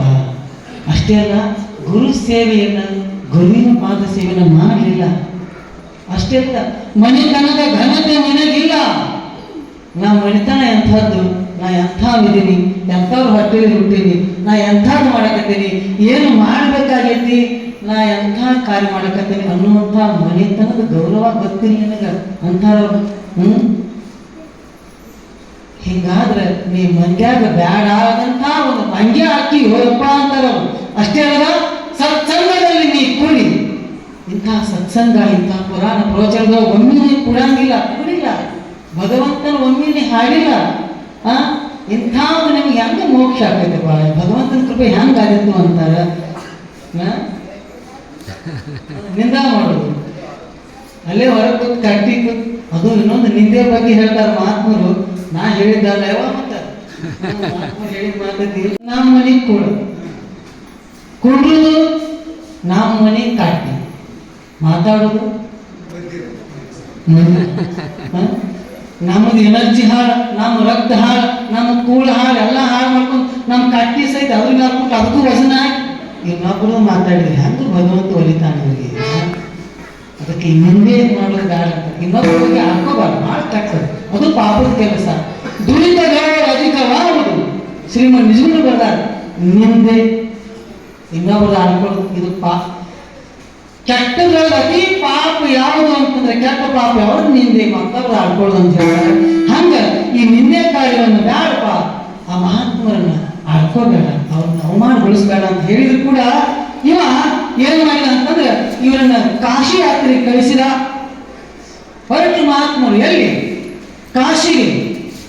ಶಿವಪೂಜಿ ಮಲ್ಲಪ್ಪನೊಡನೆ ಮಥುರಾ ಪಟ್ಟಣ, ಹರಿದ್ವಾರ, ಋಷಿಕೇಶಿ, ಯಮನೋತ್ರಿ, ಕೇದಾರ ದರ್ಶನವನ್ನು ಮಾಡಿಕೊಂಡು, ಅಷ್ಟೇ ಅಲ್ಲದೆ ಆ ಶಿವಪೂಜಿ ಮಲ್ಲಪ್ಪನ ಕರ್ಕೊಂಡು ಹೊಂಟರು. ಎಲ್ಲಾ ತೀರ್ಥಕ್ಷೇತ್ರಗಳನ್ನೆಲ್ಲ ಶಿವಪೂಜಿ ಮಲ್ಲಪ್ಪ ಅಂತಾನ. ಯಪ್ಪ, ನಿಮ್ಮ ಪುಣ್ಯದ ಬಲದಿಂದ ನಾ ಹಿಂದಿನ ಜನ್ಮಗಳು ಎಷ್ಟು ಪುಣ್ಯ ಮಾಡಿದ್ರು ಗೊತ್ತಿಲ್ಲ ಪುಣ್ಯಾತ್ಮ. ನಿನ್ನ ಜೊತೆ ನಾ ಏನು ಸಂಘ ಮಾಡೀನಿ, ಇಷ್ಟೆಲ್ಲ ಎಂತೆಂಥ ಒಂದು ಕ್ಷೇತ್ರಗಳನ್ನ ಈ ಕಣ್ಣಿನಿಂದ ದರ್ಶನ ಮಾಡ್ಕೊಂಡೆಪ್ಪ. ನಾನು ಇವತ್ತ ಪ್ರಾಣ ಪಕ್ಷಿ ಹಾಲು ಹೋಗಿ ನನಗಷ್ಟು ಸಂತೋಷ ಆಗಿತ್ತಪ್ಪ ಅಂದ. ಅಲ್ಲಿ ಊರಾಗ ಮುಂದೆ ದೋಸ್ತಿ ಮಾಡಿದ್ನಿ ಅಂತಂದ್ರೆ ಅಲ್ಲಿ ಊರಾಗ ಆ ಗುಡಿ ಕಟ್ಟಿ ಅಲ್ಲಿ ಇಲ್ಲಿ ಬರೀ ಇದನ್ನು ಮಾಡ್ಕೊತ ಕುಡಿರ್ತಿದ್ನಿ. ನೀವು ಸಂಘ ಮಾಡಿ ನಾ ಇಷ್ಟೆಲ್ಲ ತೀರ್ಥ ಕ್ಷೇತ್ರವನ್ನು ಮಾಡಿದ್ದೆಪ್ಪ, ಅದು ನಿಮ್ಮದ ಪುಣ್ಯ ಅಂತೇಳಿ ಪಾದಕ್ಕೆ ಬಿದ್ದು ನಮಸ್ಕಾರ ಮಾಡಿ ಅಂತ ಶಿವಪೂಜಿ ಮಲ್ಲಪ್ಪ. ಸತ್ಸಂಗ ಅನ್ನುವಂಥದ್ದು ಎಂಥದ್ದಲ್ಲ ಅಂತಂದ್ರೆ ಒಂದೇ ಒಂದು ಉದಾಹರಣೆ. ಒಂದು ಇರುವೆ ಅಂತಂದ್ರೆ ಗೊತ್ತಾಗ. ಒಂದು ಇರುವಿ ಕಾಶಿಗೆ ಹೋಗ್ಬೇಕಾದ್ರೆ ಎಷ್ಟು ದಿವಸ ತಗೋತೈತಿ ಶಾಂತು? ಲೆಕ್ಕ ಮಾಡು, ಎಷ್ಟು ದಿವಸ ತಗೋತೈತಿ? ಒಂದು ಇರುವಿ ಕಾಶಿಗೆ ಹೋಗ್ಬೇಕಾದ್ರೆ ಎಷ್ಟು ದಿವಸ ತಗೋತೈತಿ?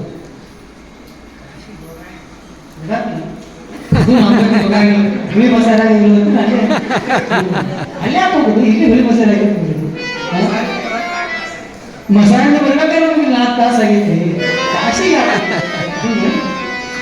ಒಂದು ಇರುವಿ ಕಾಶಿ ಯಾತ್ರೆಗೆ ಹೋಗ್ಬೇಕಾದ್ರೆ ಅದು ನಮ್ಗತ್ತೆ ಏನಾದ್ರು ಒಂದು ವಾರನಾಗ ಬಸ್ಸಿಗೆ ಹಾಕತ್ತೀನಿ ಇಲ್ಲ, ನಡ್ಕೊಂತ ಹೋಗ್ಬೇಕಲ್ಲ. ಅದು ಒಂದಲ್ಲ ಎಷ್ಟೋ ಇರುವಿ ಜನ್ಮ ನಮಗದೇ ಆಯುಷ್ ಮಾಡಿಲ್ಲ. ಅದಕ್ಕೆ ಎಷ್ಟೋ ಜನ್ಮಗಳನ್ನು ಹೆದ್ದು ಆಮೇಲೆ ಹೋಗ್ಬೇಕದು. ಆದ್ರೆ ಅದೇ ಇರುವಿ ಒಬ್ಬ ಮಹಾತ್ಮರನ್ನ ಕಾಶಿಗೆ ಹೋಗ್ತಕ್ಕಂಥ ಒಂದು ಅಂಗಿ ಮೇಲೆ ಕುಳಿತಂದ್ರೆ ಒಂದು ವಾರದಾಗ ಹೋಗ್ತದೆ. ಅದು ಯಾರು ದೋಸ್ತಿ ಮಾಡ್ತು? ಕಾಶಿಗೆ ಹೋಗೋರು ದೋಸ್ತಿ ಮಾಡಿ. ಹೆಂಗದು ಕಾಶಿಗೆ ಹೋಗೋರು ದೋಸ್ತಿ ಮಾಡಿ ಕಾಶಿಗೆ ಒಂದು ವಾರದೊಳಗೆ ಹೋಯ್ತು. ಜನ್ಮ ಅಂತ ಎಷ್ಟೋ ಜನ್ಮ ವ್ಯಕ್ತಿಗಳು ಹೋಗಲಾರಂತ ಇರುವಿ ಬರೀ ಒಬ್ಬ ಕಾಶಿಗೆ ಹೋಗೋರು ದೇನ ಸ್ನೇಹ ಮಾಡಿ ಅವನ ಅಂಗಿ ಒಳಗೆ ಕುಳಿತು ಒಂದು ವಾರದಾಗ ಹೋಗಿ ದರ್ಶನ ಮಾಡ್ತು. ಹಂಗ ನಾವು ಎಷ್ಟೋ ಜನ್ಮಗಳನ್ನು ತಿರುಗಿ ಈ ಬರೀ ನಮ್ಮ ಸಂಸಾರ ಮನಿ ಹೊಲ ಇಷ್ಟೊಳಗೆ ಓಡಾಡಿದ್ರೆ ಎಷ್ಟು ಜನ್ಮ ಎತ್ತಿದ್ರು ಕೂಡ ನಮಗೆ ಮೋಕ್ಷ ಆಗಂಗಿಲ್ಲ ಅಂತ ಹೇಳ್ತಾರೆ. ಅದೇ ನಾವು ಇಲ್ಲಿ ಇಂಥ ಸತ್ಸಂಗಗಳಿಗೆ ಬಂದು ಇಲ್ಲಿ ಕುಂತೀವಂದ್ರೆ ಇವತ್ತಿಂದ ಇದೇ ಜನ್ಮಗಳಿಗೆ ಮೋಕ್ಷ ಆಗ್ಲಿಕ್ಕೆ ಬರ್ತದೆ. ಅಂಥ ಕಾಶಿಯನ್ನ ನಾನು ದರ್ಶನ ಮಾಡ್ಸಕತ್ತೀಯಪ್ಪ ಪುಣ್ಯಾತ್ಮ, ನಿನ್ನ ಪುಣ್ಯ ಅಂತೇಳಿ ಶಿವಪೂಜಿ ಮಲ್ಲಪ್ಪ ಈ ಮಡಿವಾಳೇಶ್ವರ ಪಾದಕ್ಕೆ ಬಿದ್ದಂತ. ಅಷ್ಟೇ ಅಲ್ಲ, ಕಾಶಿಯಲ್ಲಿ ಹೋಗಿ ಆ ವಿಶ್ವನಾಥನ ದರ್ಶನ ಮಾಡೋಕ್ಕಿಂತ ಪೂರ್ವದೊಳಗೆ ಮೊದಲು ಏನು ಮಾಡಿದ್ರು ಅಂತಂದ್ರೆ ಶಿವಪೂಜಿ ಮಲ್ಲಪ್ಪ ಮತ್ತು ಮಡಿವಾಳೇಶ್ವರರು ಗಂಗಾ ಸ್ನಾನವನ್ನು ಮಾಡಿ ಆ ಕಾಶಿ ವಿಶ್ವನಾಥನ ದರ್ಶನವನ್ನು ಮಾಡಿಕೊಂಡು ಆ ನಂತರ ಹೊರಗಡೆ ಬಂದು ಗಂಗೆಯಲ್ಲಿ ಒಂದು ಕಲಶದೊಳಗೆ ಗಂಗೆಯನ್ನ, ಆ ಗಂಗಾ ನದಿಯ ನೀರನ್ನ ತುಂಬಿಕೊಂಡು ಅಲ್ಲಿಂದ ಹೊರಟಬೇಕಂತ ಹೊರಟಿದ್ರು. ಅವ್ರು ಹೇಳಿದ್ರು, ಶಿವಪೂಜಿ ಮಲ್ಲಪ್ಪ, ನಾನು ಒಂದು ಸ್ವಲ್ಪ ದಿವಸ ಇಲ್ಲೇ ಇದ್ದು ಇನ್ನಷ್ಟು ತೀರ್ಥಯಾತ್ರೆಗಳನ್ನು ಮುಗಿಸಿಕೊಂಡು ಆಮೇಲೆ ನಾನು ಕಿತ್ತೂರಿಗೆ ಬರ್ತೀನಿ. ನೀ ಏನ್ ಮಾಡು, ಈ ಗಂಗಾ ಜಲವನ್ನು ತುಂಬಿರುವ ಈ ಕಲಶವನ್ನ ತೆಗೆದುಕೊಂಡು ನೀನು ನಿಮ್ಮ ಊರಿಗೆ ಹೋಗು. ಎಲ್ಲೇ ಈ ಮಲ್ಲಪ್ಪನೂರ ಬೆಳವಡಿ, ಅಲ್ಲೇ ಕಿತ್ತೂರು ಹಂತಕ್ಕೆ ಬರುತ್ತದು. ಬೆಳವಡಿಗೆ ಹೋಗು. ಆದ್ರೆ ಒಂದು ಎಚ್ಚರಿಕೆಯಿಂದ ಇರು ಮಲ್ಲಪ್ಪ, ಎಚ್ಚರ. ಹೇಳುವ ಮೊದಲು ಅರ್ಥ ಮಾಡ್ಕೋ, ತಿಳ್ಕೋ. ಈ ಗಂಗಾ ಜಲವನ್ನ ತೆಗೆದುಕೊಂಡು ಈ ಕಲಶವನ್ನ ನಿಮ್ಮ ಮನೆಯೊಳಗೆ ಓದಿಟ್ಕೋಬೇಕು. ಅಷ್ಟೇ ಅಲ್ಲ, ಇದನ್ನ ಬಾಯನ್ನ ಬಿಚ್ಚಿ ತೆಗೆದು ನೋಡಬೇಡ. ಇದ್ರ ಬಾಯಿ ಬಿಚ್ಚಿ ತೆಗೆದು ನೋಡಬೇಡ. ಯಾರ ಕಡೆನೂ ಮುಟ್ಟಿಸ್ಬೇಡ. ಇದನ್ನ ಒಯ್ದು ನಿಮ್ಮ ಮನ್ಯಾಗ ಬಚ್ಚಿಟ್ಕೋ. ಇದನ್ನ ರಕ್ಷಣೆ ಮಾಡು. ತಿಳಿದೇನು? ಇನ್ನೊಂದು ಹೇಳ್ತೀನಿ ಕೇಳು. ಎಚ್ಚರ ಎಚ್ಚರ ಅಂತ ಹೇಳಿ ಕೈಯಾಗ ಗಂಗಾ ಜಲವನ್ನು ತುಂಬಿರುವ ಕಲಶವನ್ನು ಕೊಟ್ಟು ಕಳಿಸಿದ್ರು.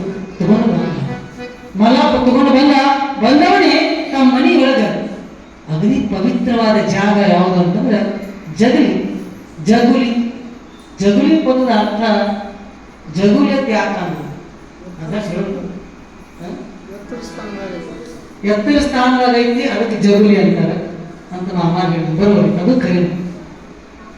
ಜಗುಲಿ ಪ್ರತಿಯೊಂದು ಶಬ್ದಕ್ಕೆ ಒಂದು ಅರ್ಥ ಅದ, ಅಕ್ಷರ.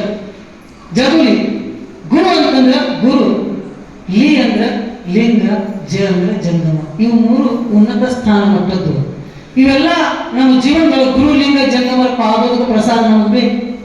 ಅಂತ ಒಂದು ಆ ಎತ್ತರ ಮಟ್ಟದ ಈ ಮೂರು ಶಬ್ದಗಳನ್ನು ಅಕ್ಷರದಿಂದ ಮಾಡಿರುವಂತಹದ್ದೇ ಜಗುಲಿ ಅಂತ ಹೇಳ್ತಾರೆ. ಮಹಾತ್ಮ ಕಡೆ ಬರ್ದಾರ, ಅದಕ್ಕೆ ಹೇಳ್ಬೇಕಾಯ್ತು. ಅಂತ ಪವಿತ್ರವಾದ ಜಾಗ ಜಗುಲಿ ಅದ. ಆ ಜಗುಲಿ ಮ್ಯಾಲೆ ಕಲಶವನ್ನು ಇಡ್ಬೇಕಂತ ಹೇಳಿ ತಗೊಂಡು ಬಂದ. ಕಲಶವನ್ನು ಜಗುಲಿ ಮ್ಯಾಲೆ ಇಟ್ಟು ಹಾಗ ಒಂದು ದಿವಸ 2 ದಿವಸ ಆಗಿತ್ತು. ಈ ಸುದ್ದಿ ಯಾರಿಗೆ ತಲುಪಿತು ಅಂತಂದ್ರೆ ಕಿತ್ತೂರಿನ ದೊರೆಯಾಗಿರುವಂತಹ ಮಲ್ಲ ಸರ್ಜನಿಗೆ ಈ ಸುದ್ದಿಯನ್ನು ಆಗ ಮುಗಿಸೋ ಮಂದಿ ಬಾಳ, ಸುದ್ದಿ ಮುಗಿಸಾವ ಬಾಳ ಆಗಿದ್ದಾಗ ಇಲ್ಲಿ ಹೋಗಿ ಅಲ್ಲಿ ಹೇಳೋದು ಅಲ್ಲಿಂದ ಆಗಿದ್ದಾಗ ಭಾಳ ಫಾಸ್ಟ್. ಈ ಮೊಬೈಲ್ ಫಾಸ್ಟ್ ಆಗಿದ್ದಾಗ ಹೋಗಿ ಸುದ್ದಿ ಮುಟ್ಟು ಮಲ್ಲ ಸರ್ಜ ಬರೆಯಾಗಿರ್ತಕ್ಕಂತಹ ಅವರ ಮಗ ಶಿವಲಿಂಗ ಸರ್ಜನಿಗೆ ಗೊತ್ತಾದ ಕೂಡಲೇ ಶಿವಲಿಂಗ ಸೂತ್ರ ಸರ್ಜ, ಹೇ ಶಿವಪೂಜಿ ಮಲ್ಲಪ್ಪ ನಮ್ಮ ಅರಮನೆಗೆ ಬಾ ಅಂತ ಹೇಳು ಅಂತ ಹೇಳಿ ಕಳಿಸಿದ. ಶಿವಪೂಜಿ ಮಲ್ಲಪ್ಪ, ಯಪ್ಪ ಯಾಕೆ ಕರಿಯಾಕ ಕಳಿಸಿದ್ರು ಮಹಾರಾಜ ಅಂತ ಹೇಳಿ ಹೋದ ಕೂಡಲೇ ಕೇಳಿದ. ರಾಜ ಕೇಳ್ತಾನ, ಹೋಗಿ ಕಾಶಿಗೆ ಆರಾಮ್ ಬಂದ್ರಿ? ಆರಾಮ್ ಬಂದಿರಿಪ್ಪ. ಆಮೇಲೆ ಅವರು ಮಡಿವಾಳೇಶ್ವರ ಅವ್ರು ಇನ್ನ ತೀರ್ಥಕ್ಷೇತ್ರ ತಿರುಗಿ ಬರ್ತಾನಂದಾರಿ. ಆಯ್ತು, ಬಹಳ ಒಳ್ಳೆಯದು. ನೀ ಗಂಗಾ ಕಲಶವನ್ನು ತಂದಿ? ತಂದಿಲ್ಲಪ್ಪ. ಎಲ್ಲಿಟ್ಟಿ? ಮನ್ಯಾಗ ಇಟ್ಟನ್ರಿಪ್ಪ. ಈಗಲೇ ಮನೆಗೆ ಅದನ್ನು ತಗೊಂಡು ಬಾ ಅಂತ ರಾಜ. ಯಪ್ಪ ಬ್ಯಾಡ್ರಿ, ಅದನ್ನ ಯಾರಿಗೂ ಕೊಡ್ಬೇಡ ಅಂತ ಹೇಳಿ ಮಹಾತ್ಮರು. ಹೇ, ಇದು ರಾಜಾಜ್ಞೆ, ತೆಗೆದುಕೊಂಡು ಬಾ ಅಂತ ಹೇಳಂದಾಗ ಅನಿವಾರ್ಯವಾಗಿ ಶಿವಪೂಜೆ ಮಲ್ಲಪ್ಪ ಹೋಗಿ ತಗೊಂಡು ಬಂತು. ತನ್ನ ಗಂಗಾಜಲದ ಕಲಶವನ್ನು ಮಹಾರಾಜನ ಮುಂದೆ ಹಿಡಿದಾಗ ಮಹಾರಾಜ ಏನ್ ಮಾಡ ಹೊಳೆಯಲಿ ಅಂದ ಕಸವನ್ನು ಕೈಯೊಳಗೆ ಹಿಡಿದು ಅದರ ಮೇಲೆ ಸುತ್ತಿರ್ತಕ್ಕಂತಹ ಆ ಬಟ್ಟೆಯನ್ನ ಅದನ್ನ ಬಹಳ ಪದ್ಧತಿ ಕಟ್ಟಿ ಕಳಿಸಿದ್ರು. ಅವರು ಅದನ್ನ ಬಿಚ್ಚಿ ನೋಡ್ಲಿಕ್ಕೆ ಹೊರಟ ಶಿವಪೂಜಿ ಮಲ್ಲಪ್ಪ ಹೇಳ್ತಾನೆ, ಯಪ್ಪ ಮಹಾರಾಜ ತಂದೆ ಅದನ್ನು ಬಿಚ್ಚಬೇಡಿ, ಬ್ಯಾಡಿ, ಅದರಿಂದ ನಿಮ್ಗೆ ನಿಮ್ ನಾಶ ಮಾಡಿದ್ರಿ, ಬ್ಯಾಡಿ. ಮಹಾತ್ಮರು ಹೇಳ್ಯಾರ, ಒಟ್ಟ ಬಿಚ್ಚಿ ತೆಗೆದು ನೋಡ್ಬೇಡಿ ಅಂತ ಹೇಳ್ಯಾರ. ಬ್ಯಾಡಿ ಬ್ಯಾಡಿ ಅಂತ ಕೂಡ ಆ ಕಲಶದ ಮೇಲೆ ಇರ್ತಕ್ಕಂಥ ಆ ಹರಿವೆಯನ್ನು ಬಿಚ್ಚಿ ಕಲಶವನ್ನೆಲ್ಲ ಏನ್ ಮಾಡಿ ಎತ್ತಿ ನೆಲಕ್ಕೆ ಸುರಿಬಿಟ್ಟಿದ್ದಾರೆ. ಶಿವಪೂಜಿ ಮಲ್ಲಪ್ಪ ಹನಿ ಬಡ್ಕೊಂಡ, ಯಪ್ಪ ಏನು ಮಾಡಿದ್ರಿ ಇದು ಘಾತ ತಂದೆ ಮಹಾರಾಜ, ಈ ನೆಲಕ್ಕೆ ಸುರಿ ಬಿಟ್ರಿ, ಇದರಿಂದ ಬಹುತೇಕ ನಿಮ್ಮ ವಿನಾಶ ಸತ್ಯ ಇದ್ದಂತ ಕಾಣ್ತದೆ ಅಂತ ಹೊರಟು ಹೋಗ್ಬಿಟ್ಟ. ಕಾಲಾನಂತರದೊಳಗೆ ಕೆಲವೊಂದಿಷ್ಟು ದಿವಸದ ನಂತರ ಕಾಶಿಯಿಂದ ಯಾತ್ರೆಯನ್ನು ಮಾಡ್ತಾ ಮಾಡ್ತಾ ಮಾಡ್ತಾ ಇವರು ಮಹಾತ್ಮರು ಮಡಿವಾಳೇಶ್ವರ ಕಿತ್ತೂರಿಗೆ ಬಂದವರೇ ಕಿತ್ತೂರಿಗೆ ಹೋಗ್ಲಿಲ್ಲ. ಅವರು ಬೆಳವಡಿಗೆ ಬಂದವರು ಮಲಪ ಮಲಪ ಅಂತೇಳಿ ಅವ್ರ ಮನೆಗೆ ಬಂದು ನಿಂತು ಕರೆದಾಗ ಓಹೋ ಮಹಾತ್ಮರಪ್ಪ ಅಂದ್ರೆ ಮಹಾತ್ಮರು ಇನ್ನು ಈ ಕಲಶವನ್ನು ಗಂಗಾಜಲ ಕೇಳ್ತಾರ ನಾ ಏನು ಹೇಳಿ ಹೆಂಗ ಮಾಡಿ ಅಂತೇಳಿ ಚಿಂತೆ ಮಾಡ್ತಾ ಹೊರಗೆ ಬಂದಪ್ಪ ಅದಕ್ಕೆ ನಮಸ್ಕಾರ ಮಾಡಿದ. ಹೇ ಮಲ್ಲಪ್ಪ, ನಾನು ಕೊಟ್ಟಂತಹ ಗಂಗಾ ಜಲದ ಕಲಶವನ್ನು ತಗೊಂಡು ಬಾ ಅಂದಾಗ ಗಳ ಗಳ ಗಳ ಗಳ ಅಳ್ಳಾಕತ್ತಿದ ಪಾಪ. ಯಪ್ಪ ನೀವೆಲ್ಲ ಹೇಳಿದ್ರಿ ಅದನ್ನು ಬಹಳ ಜೋಪಾನವಾಗಿಡು ಅಂತ ಹೇಳಿ. ಆಗ ಈ ಮಹಾರಾಜ ಶಿವಲಿಂಗ ಸಜ್ಜನಿಗೆ ಗೊತ್ತಾಗಿ ನನ್ನನ್ನು ಕರೆಸಿ ಆ ಗಂಗಾ ಜಲವನ್ನು ಕರೆಸಿಕೊಂಡು ಅವನ್ನೆಲ್ಲ ನೆಲಕ್ಕೆ ಸುರುವಿ ಅವನ್ನೆಲ್ಲ ಏನ್ ಮಾಡಿದ್ರು, ನಾಶ ಮಾಡಿದ್ರಪ್ಪ. ಅಂದಾಗ ಅವರ ಕಣ್ಣುಗಳೆಲ್ಲ ಕೆಂಪಾದವು. ಕಣ್ಣುಗಳನ್ನು ಕೆಂಪು ಮಾಡಿಕೊಂಡು ಹೇ ಮಲ್ಯ, ಎಂತ ಘಾತ ಕೆಲಸ ಮಾಡಿದ್ರು, ಹೇ ಮಗನ, ನೀ ಇಂಥ ಗುರು ದ್ರೋಹ ಮಾಡಿ ಅಂತಂದ್ರೆ ಗುರುವಿಗೆ ದ್ರೋಹ ಮಾಡಿದ ಮಗನ, ನಿನ್ನ ಎಲ್ಲ ವಂಶ ನಾಶ ಆಗಿ ಹೋದಂತ ಶಾಪ. ಶಿವಪೂಜಿ ಮಲ್ಲಪ್ಪ ಕಪ್ಪನ ಅಪ್ಪವ್ರ ಕಾಲಿ ಬೆಕ್ಕಿ ಹಾದ ಗಡಗಡ ಗಡಾಕತ್ತಿದ. ಯಪ್ಪ ನಾ ಏನೂ ತಪ್ಪು ಮಾಡಿಲ್ರಿ, ಮಹಾರಾಜನ ಆಜ್ಞೆ ಆದ ಕೂಡಲೇ ನಾ ಏನೂ ಮಾಡಕ್ ಬರಲಿಲ್ಲ, ನಾವೇನು ತಪ್ಪಿಲ್ರಿಪ್ಪ ಅಂದಾಗ ಆಗ ತಮ್ಮ ಸಿಟ್ಟನ್ನ ಸ್ವಲ್ಪ ಎಲ್ಲ ಕಡಿಮೆ ಮಾಡಿಕೊಂಡು ಮಲ್ಲಪ್ಪ ಒಮ್ಮೆ ವಾಣಿ ಉಸಿರಿಗೆ ಒಂದು ಮುಗಿತು, ಏನು ಮಾಡಕ್ ಬರಂಗಿಲ್ಲ, ಒಂದು ವಾಂತಿ ಮಾಡ್ಕೊಂಡು ಹೊಳೆ ತಕೊಳಕ್ ಬರೋದಿಲ್ಲ, ಇಲ್ಲ ಹಂಗ ನೋಡಿದ್ದು. ಆದರೂ ಕೂಡ ಇರಲಿ, ನೀನು ನಾನು ಏನು ಮಾಡು ಅಂತಂದ್ರೆ ನಿನ್ನ ಶಾಪ ವಿಮೋಚನೆಗೆ ನೀನು ಗುರುಲಿಂಗ ಜಂಗಮರನ್ನ ಮನೆಗೆ ಕರೆಸಿ ನಿತ್ಯವೂ ದಾಸೋಹ ಅವರಿಗೆ ಪ್ರಸಾದವನ್ನು ಮಾಡಿಸಿ ದಿನ ಉಣಿಸ್ಬೇಕು ಮಗನ, ಅಲ್ಲಾಗ ನಿನ್ನ ಈ ಶಾಪ ನಾಶ ಆಗತ್ತೆ, ಶಾಪ ವಿಮೋಚನೆ ಆಗತ್ತೆ ಅಂತಂದ್ರು. ಅಂದವಲ್ಲಿ ಅಲ್ಲಿಂದ ದಾಪಗಳನ್ನು ಇಡ್ತಾ ಆ ಕಡೆ ಕಿತ್ತೂರಿನ ಕಡೆ ಮುಖ ಮಾಡಿದ್ರಂತ ಮಡಿವಾಳೇಶ್ವರು. ಶೆಟ್ಟಿನಿಂದ ನೋಡ್ತಾ ಕಿತ್ತೂರಿನ ಕಡೆ, ಏ ಶಿವಲಿಂಗ ರುದ್ರ ಸಜ್ಜ ಹೇಳಿ ಶೆಟ್ಟಿನಿಂದ ಎದ್ದು ಅಲ್ಲಿಂದ ಹೊರಟು ಹೆಂಗ ಹೊರಟು ಅನ್ನೋದು ಬರೀತಾರೆ. ಈ ಜ್ಞಾನ ಮಣ್ಣು ಬಿಡಬೇಕು ಹಂಗ ಶಬ್ದ ಆಗ್ತಿತ್ತು. ಅಷ್ಟು ದಾಪಗಳನ್ನು ಇಡ್ತಾ ಅರಮನೆ ಕಡೆಗೆ ಕಿತ್ತೂರಿನ ಕಡೆಗೆ ಹೊರಟದ್ದನ್ನು ನೋಡಿ ಅಲ್ಲಿದ್ದಂತ ಎಲ್ಲಾ ಭಕ್ತರು ಗಾಬರಿ ಆದ್ರು. ಮುಗಿತ್ತಿನ ಕಿತ್ತೂರು ನಾಶ ನಾಶ ಅಪಾವಿಟ್ಟು ಸಿಟ್ಟಿಗೆ ಅಂತಂದ್ರೆ ಕಿತ್ತೂರು ಸತ್ಯನಾಶ ಏನು ಅಂತೇಳಿ ಅಂತಂದ್ರು. ಹೊರಟು ಹೆಂಗ್ ಮಾಡ್ರು ಅಂದ್ರೆ ವಾಯು ವೇಗದಿಂದ ಏನು ಒಬ್ಬರು ಹಿಡಿಯಾಕಾವಾಗ ಗಣ್ ಹತ್ತಕ್ಕಾಗ ಅಷ್ಟು ಜೋರಾಗಿ ಹೊಂಟಿದ್ರಂತ. ಶರವೇಗದಾಗ ಜೋರಾಗಿ ಬಂದು ಆ ಕಿತ್ತೂರಿನ ಅರಮನೆಯ ಬಾಗಿಲ ಹತ್ತಿರ ಬರೋದನ್ನ ಗೊತ್ತಾಯ್ತು ಯಾರಿಗೆ? ಶಿವಲಿಂಗ ರುದ್ರ ಸರ್ಜನ್ ಗೊತ್ತಾಗಿ, ಹೇ ಸೈನಿಕರೇ, ಈಗಲೇ ಆ ಮಡಿವಾಳೇಶ್ವರ ಬರುವುದನ್ನು ನೋಡಿ ಈಗಲೇ ಆ ಅರಮನೆಯ ಬಾಗಿಲನ್ನು ಹಾಕ್ರಿ, ಅರಮನೆ ಸುತ್ತ ಕಾವಲನ್ನು ಮಾಡಿ ಅಂತೇಳಿ ಹೇಳಿದ್ರು. ಹೇಳಿದಾಗ ಪಾಪ ಸೈನಿಕರೆಲ್ಲ ಅರಮನೆ ಬಾಗಿಲನ್ನು ಬಂದ್ ಮಾಡಿದ್ರು. ಆಗ ಅರಮನೆಯ ಮುಂದೆ ಬಾಗಿಲಿನ ಮುಂದೆ ಸೈನಿಕರು ಸರ್ಪ ಗಾವಲಾಗಿ ಕಾಯ್ಲಿಕ್ಕೆ ಹತ್ತಿದಾಗ ಇವರು ಬಂದ್ರು. ಎಲ್ಲಿ? ಅರಮನೆಯ ಮುಂದೆ ಬಾಗಿಲ ಮುಂದೆ ಬಂದ್ರು ಮಹಾತ್ಮರು. ಎಲ್ಲ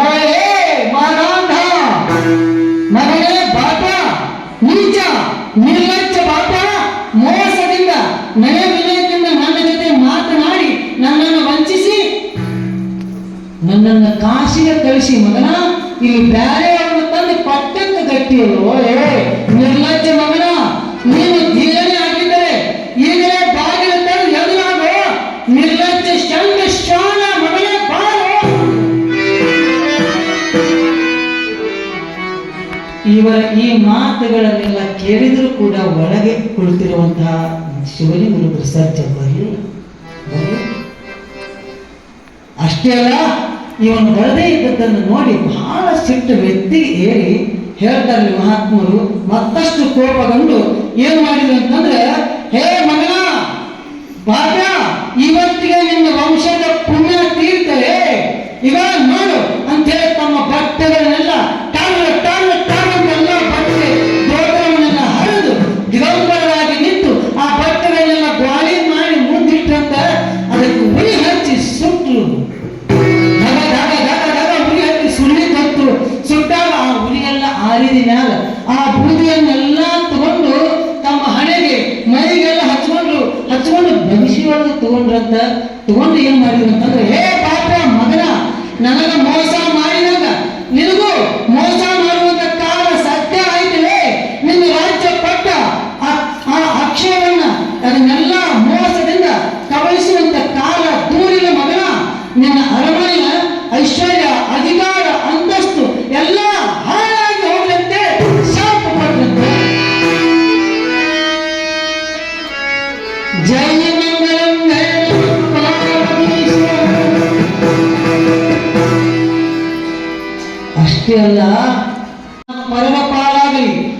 ಎಲ್ಲಿ ಎಲ್ಲಿ ನೋಡಿದಲ್ಲಿ ಇನ್ನೊಂದು ಶಾಪ ಕೊಟ್ಟರು ಬಹಳ ಕೆಟ್ಟದು. ನಿನ್ನ ಅರಮನೆ ಒಳಗ ಎಲ್ಲಿ ನೋಡಿದಲ್ಲಿ ಕತ್ತಿ ನಾಯಿ ನರಿ ಇವೆಲ್ಲ ಹೊಡೆಯುವಂಗಾಗಲಿ ಮಗಳ, ನಿನ್ನ ಆಯುಷ್ಯ ಸದ್ಯ ಮುಗಿತು, ಇಲ್ಲಿ ಯಾರ ಮಗಳ ಇಲ್ಲಿ ಬಿಟ್ಟು ಹೋಗಲಿ ಅಂತೇಳಿ ಅಂದು ಅಲ್ಲಿಂದ ಆ ಬೂದಿಯನ್ನು ಮತ್ತೊಮ್ಮೆ ಆ ಅರಮನೆ ಕಡೆ ಒಗೆದು ತೂರಿ ಕಿತ್ತೂರನ್ನು ಬಿಟ್ಟು ಹೊರಟಂತ ಮಹಾತ್ಮರು ಹೊರಡುವಾಗ ಒಂದು ಹಾಡ್ಯಾರ,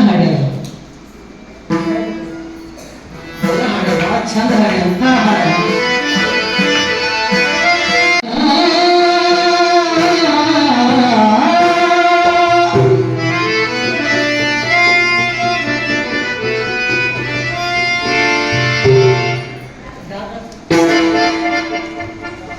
ಚಂಡನರೋ ಇವರು ಚಂಡನರೋ, ಚಂಡನರೋ ಇವರು ಚಂಡನರೋ, ಚಂದ್ರಕೈನರೋ ಇಂಥ ನೀಚರೋ ಅಂತಿದ್ರಂತೆ. ಸಿಟ್ಟು ಮಾತು ಮುಚ್ಚಲಿ ಬಾಪ ಮಗನ ಅಂತಿದ್ರಂತೆ. ಹೊರಟು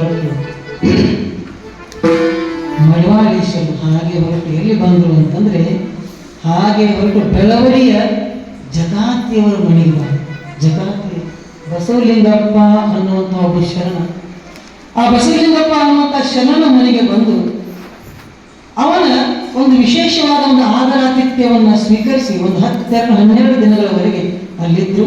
ಆ ನಂತರ ಬಸವಲಿಂಗಪ್ಪ ಅನ್ನುವಂತಹ ಬಹಳ ವಿಶೇಷವಾದ ಒಬ್ಬ ಭಕ್ತ ಅವ ಏನು ಮಾಡಿದ ಅಂತಂದ್ರೆ, ಯಪ್ಪ ನೀವು ಇಲ್ಲಿ ಗುಡಿ ಗುಂಡಾರದೊಳಗೆ ಇರುವುದಾಗಪ್ಪ, ನಮ್ಮ ಮನೆಗೆ ಬರೀ ಅಂತೇಳಿ ಕರ್ಕೊಂಡು ಹೋಗಿ ಮನ್ಯಾಗ ಕೂಡಿಸಿದ. ಬಹಳ ವಿಶೇಷವಾದ ಸತ್ಕಾರಗಳನ್ನು ಮಾಡಿದ. ಆ ನಂತರ ಒಂದು ಒಳ್ಳೆಯ ಏನು ಮಾಡಿದ ಅಂತಂದ್ರೆ, ಬಸವಲಿಂಗಪ್ಪನ ಮನ್ಯಾಗ ಕೂತ್ಕೊಂಡು ಇವರು ಮಹಾತ್ಮರು ಹೇಳಿ ಅವನ ವಿಶೇಷವಾದ ಕಾಳಜಿ, ಅವನ ಭಕ್ತಿ, ಅವನ ಶ್ರದ್ಧೆಗೆ ಮೆಚ್ಚಿ ಹೇಳ್ತಾರೆ. ಏನು ಅಂತಂದ್ರೆ, ಹೇ ಜಗಾತಿ ಬಸವಲಿಂಗಪ್ಪ, ನಿನ್ನ ನಾನು ಇಂಥ ದುರ್ಗತಿಗೆ ಬಂದಾಗ, ನಾನು ಭಿಕ್ಷಕನಂತೆ ತಿರುಗುವಾಗ ಮಗನ ನನ್ನ ಇಷ್ಟು ಉಪಚಾರ ಮಾಡಿ ನನ್ನ ಕಾಲಲ್ಲಿ ಬಂದಂಥ ರಕ್ತವನ್ನೆಲ್ಲ ಒರೆಸಿ ನನಗೆ ಉಪಚಾರವನ್ನು ಮಾಡಿ ಮಗನ, ನಿನ್ನ ಮೇಲೆ ಬಹಳ ಸಂತೋಷ ಆಗತ್ತಿ, ನಿನ್ನ ಮೇಲೆ ಯಾಕೋ ಕನಿಕರ ಬಂದತಿ. ಜಗಾತಿ ಹೇ ಬಸವಲಿಂಗಪ್ಪ, ಇನ್ನು ಮ್ಯಾಲ ನಿನ್ನ ವಂಶ ಎಲ್ಲ ಇರೋ ತನಕ ಎಂದೂ ನಿನಗೆ ಬಡತನ ಬಾಳೋದಿಲ್ಲ, ಇದು ಶ್ರೀಮಂತಿಗೆ ಆಶೀರ್ವಾದ. ಆವತ್ತು ಆಶೀರ್ವಾದ ಮಾಡಿರುವಂತಹ ಜಗಾತಿ ಮನೆತನ ಇವತ್ತಿಗೂ ಸಹಿತ ಇನ್ನೂ ಅವರಿಗೆ ಒಮ್ಮೆ ಬಡತನ ಬಂದಿಲ್ಲ, ಇನ್ನೂ ಶ್ರೀಮಂತಿ ಹಂಗ ಅಂತ ಬರೀತಾರೆ. ಮಹಾತ್ಮರ ಆಶೀರ್ವಾದ ಅಂತ ದೊಡ್ಡದವು. ಆಮೇಲೆ ಅವನ ಮನೆಯಲ್ಲಿ ವಿಶೇಷವಾದ ಆದರಾತಿಥ್ಯವನ್ನು ಸ್ವೀಕರಿಸ್ತಾ ಮಹಾತ್ಮರದ್ದು ಹೆಂಗಿರ್ತಾರೆ ಹೇಳಕ್ ಬರಂಗಿಲ್ಲ. ಅಲ್ಲೇ ಇರ್ತಕ್ಕಂಥ ಒಬ್ಬ ಕಂಬಾರದ ವೀರಭದ್ರಪ್ಪನ್ ಯಾರೋ ಒಬ್ಬ ಹೆಸರವ, ಆ ಕಂಬಾರ ಕಾಳಪ್ಪ, ಏ ಬಸವಲಿಂಗಪ್ಪ ಆ ಕಂಬಾರ ಕಾಳಪ್ಪನ ಕರಿಯೋ ಅಂದ್ರಂತ. ಅವನ ಹೆಸರು ಇವ್ರಿಗೆ ಗೊತ್ತು ನೋಡು, ಅವ್ರ ಊರಾಗಿದ್ರು. ಹಂಗಾಗ ಯಪ್ಪ ಆಯ್ತು ಅಂತ ಕರ್ಕೊಂಡ್ ಬಂದ. ಕಂಬಾರ ಕಾಳಪ್ಪ ಏನ್ ಹೇಳಿದ್ರು ಅಂತಂದ್ರೆ, ಕಾಳಪ್ಪ ನಾವೊಂದು ಕೆಲಸ ಹೇಳ್ತೀನಿ ಮಾಡ್ತೀನಿ. ಏನಪ್ಪ ಹೇಳಪ್ಪ, ಅವಶ್ಯ ಮಾಡ್ತೀನಿ ಅಂತ. ಎಲ್ಲ ಕೆಪ್ಪಳದಿಂದ ಮಾಡಿರುವಂತಹ ಬೇಡಿ ತಯಾರು ಮಾಡ್ಕೊಂಬಾರು ಅಂತ. ಬೇಡಿ ಕೈಗೆ ಹಾಕೊಳ್ಳೋ ಕೋಳ ಬೇಡಿ ಅವನು ತಯಾರು ಮಾಡ್ಕೊಂಬ ಅಂತೀರಿ. ಅವ ಹಳ್ಳಿ ಯಾಕ್ರಿ ಅಪ್ಪ ಕೇಳಿದ್ನಿ ಅಂದ್ರೆ ಎಲ್ಲಿ ಶಾಪಾಗಪ್ಪ ಕೊಟ್ಟಾರು. ಯಪ್ಪ ಆಯ್ತು ಮಾಡ್ಕೊಂಡ್ಬರ್ತೀವಿ ಅಂಜು ಹೋದ ಮಾಡ್ಕೊಂಬರಕ್ಕೆ ಹಾದ ಕುಲೆ. ಆಮೇಲೆ ಅಲ್ಲಿಂದ ಹೂಗ ಕೊಬ್ಬಿಲ್ಲ ನೀವು ಮುರಾದ ಅಂದ್ರು. ಅವನ ಹೆಸರು ಹಂಗ ಗೊತ್ತಾ? ಹೌದ್ರಿಪ್ಪ ನಾನ್ರಿ. ಅವನು ತರಿಸಿದ್ರು. ಹುಗ ನನಗೆ 4 ಹೂವಿನ ಮಾರಿ ತಗೊಂಬ. ಹ್ಞೂನ್ರಿಪ್ಪ ಆಯ್ತು. ಆಮೇಲೆ ಇವ್ರಿಗೆ ಹೇಳಿದ್ರು, ಯಾರಿಗೆ? ಬಸವಲಿಂಗಪ್ಪ ನಿನಗೆ ಇನ್ನೊಂದು ಕೆಲಸ ಒಪ್ಪಿಸ್ತೀನಿ ಮಗನ. ಏನ್ರಿಪ್ಪ? ಒಂದು 10 ಲೀಟ್ರ್ ಎಣ್ಣೆ ಹಾಲು, ಒಂದು ದೊಡ್ಡ ಬೋಗಾನ್ಯಾಗ 10 ಲೀಟ್ರ್ ಎಣ್ಣೆ ಹಾಲು ಬೇಕು ನನಗೆ. ಆಮೇಲೆ ಒಂದು 5 ಸೇರ್ ಕಲಸಾಕ್ರಿ, ಇವನ್ನೆಲ್ಲ ತಗೊಂಬ. ಹ್ಞೂನ್ರಿಪ್ಪ ತಂದು ಇವೆಲ್ಲ ಅವ್ ಬೇಡಿ ತಯಾರು ಮಾಡ್ಕೊಂಬಂದ. ಇವು ಹೂವಿನ ಮರಿ 4 ತಗೊಂಬಂದ.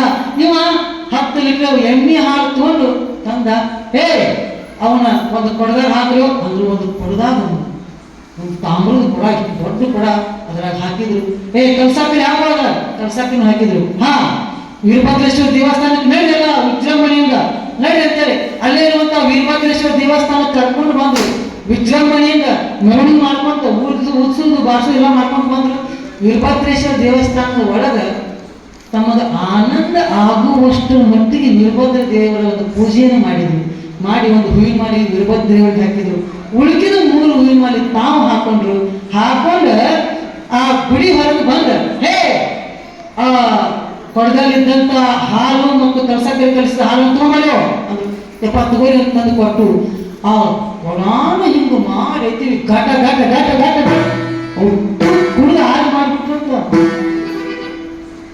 ಮಂದೆಲ್ಲ ಗಾಬರಿಯಾಗಿ ಭಕ್ತರು ಗಾಬರಿಯಾಗಿ ನೋಡ್ತಾರ. 10 ಲೀಟರ್ ಹಾಲು ತಂದಿರಪ್ಪ ಅಂದ್ರು.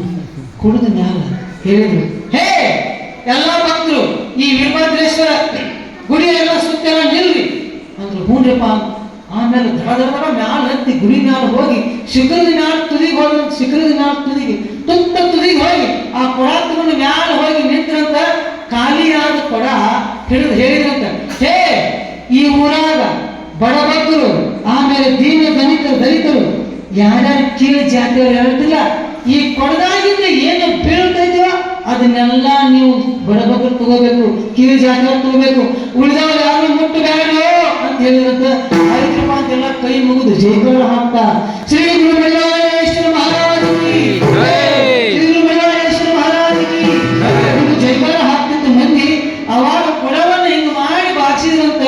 ಕೊಡದ ತುಂಬಿದ ಕೊಡ ಅದರೊಳಗಿಂದ ಬಂಗಾರದ ನಾಣ್ಯಗಳೇ ದಡ ದಡ ದಡ ದಡ ಗುರುಮಲ್ಲೇಶ್ವರ ಮಹಾರಾಜಿ. ಆಮೇಲೆ ಅವನ್ನೆಲ್ಲ ಕೀಳು ಜಾತಿಯವರು ಬಡಬಗ್ಗರೆಲ್ಲ ಆರಿಸ್ಕೊಂಡ್ರು. ಉಳಿದ ಜಾತಿಯವರೆಲ್ಲ ಏನ್ ಮಾಡಿದ್ರು ಅಂತಂದ್ರೆ ಭಗವಂತನ ಲೀಲೆ ಅಂತಂತೆ ಎಲ್ಲರ ಪಾದಕ್ಕೆ ಸಾಷ್ಟಾಂಗ ನಮಸ್ಕಾರ ಹಾಕಿದ್ರು. ಹಾ ಏ ಕಾಳಪ್ಪ ಆ ಬೇಡಿ ಮಾಡ್ಕೊಂಡು ಬಂದೇನು ಮಗನ? ಹ್ಞೂನ್ರಪ್ಪ ಮಾಡ್ಕೊಂಡು ಬಂದಿದ್ರು. ಹಾ ನನ್ನ ಕಾಲಿಗೆ ಆ ಬೇಡಿ ಹಾಕಿ ನನ್ನ ಈ ವೀರಭದ್ರನ ಗುಡಿ ಒಳಗೆ ಹಾಕಿ ಕಿರಿ ಹಾಕಿ ಮಕ್ಕಳಿಗೆ ಹ್ಞೂನ್ರಪ್ಪ ಒಳಗ ಹಾಕಿ ಕಾಲಿಗೆ ಬೇಡಿ ಹಾಕಿ ಒಳಗೆ ಹಾಕಿದ್ರು. ಹಾಕಿ ಬಸವಲಿಂಗಪ್ಪ ಹೇಳಿ, ಬಸವಲಿಂಗಪ್ಪ ಇದನ್ನ ಬಾಗಿಲ ಹಾಕೊಂಡು ಕಿರಿ ಹಾಕೊಂಡು ಮಗನ ಇಲ್ಲೇ ಹೊರಗೆ ಕುಂತು ಕಾವಲ ಮಾಡ್ಬೇಕು. ಎಷ್ಟು ದಿವಸ? 10-12 ದಿವಸ ತನಕ ಮಗನ ಕಾವಲ ಮಾಡು, ಆಮೇಲೆ ನಾ ಬರ್ತೀನಿ ನೋಡ್ತೀರ ಅಂತ ಹೇಳಿದ್ರು. ಹ್ಞೂನ್ರಪ್ಪ ಅಂತೇಳಿ ಹೊರಗೆ ಬಾಗಿಲ ಹಾಕೊಂಡು ಕಿರಿ ಹಾಕೊಂಡು 1 ದಿವಸ 2 ದಿವಸ 5 ದಿವಸ 8 10 12 ದಿವಸ ಆದ ನಂತರ ಬಸವಲಿಂಗಪ್ಪಗೆ ಒಂದು ಟಪಾಲು ಬಂತು.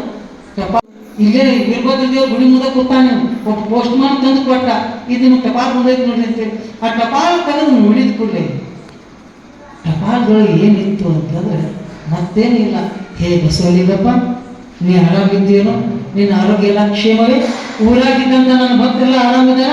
ಹೇ ನಾ ಯಾರು ಗೊತ್ತೇನು? ನಾ ನಿಮ್ಮ ಗುರು ಮರಿವಾಳೇಶ, ನಾ ಈಗ ಕಾಶಿ ಮಗನ ಅಂತ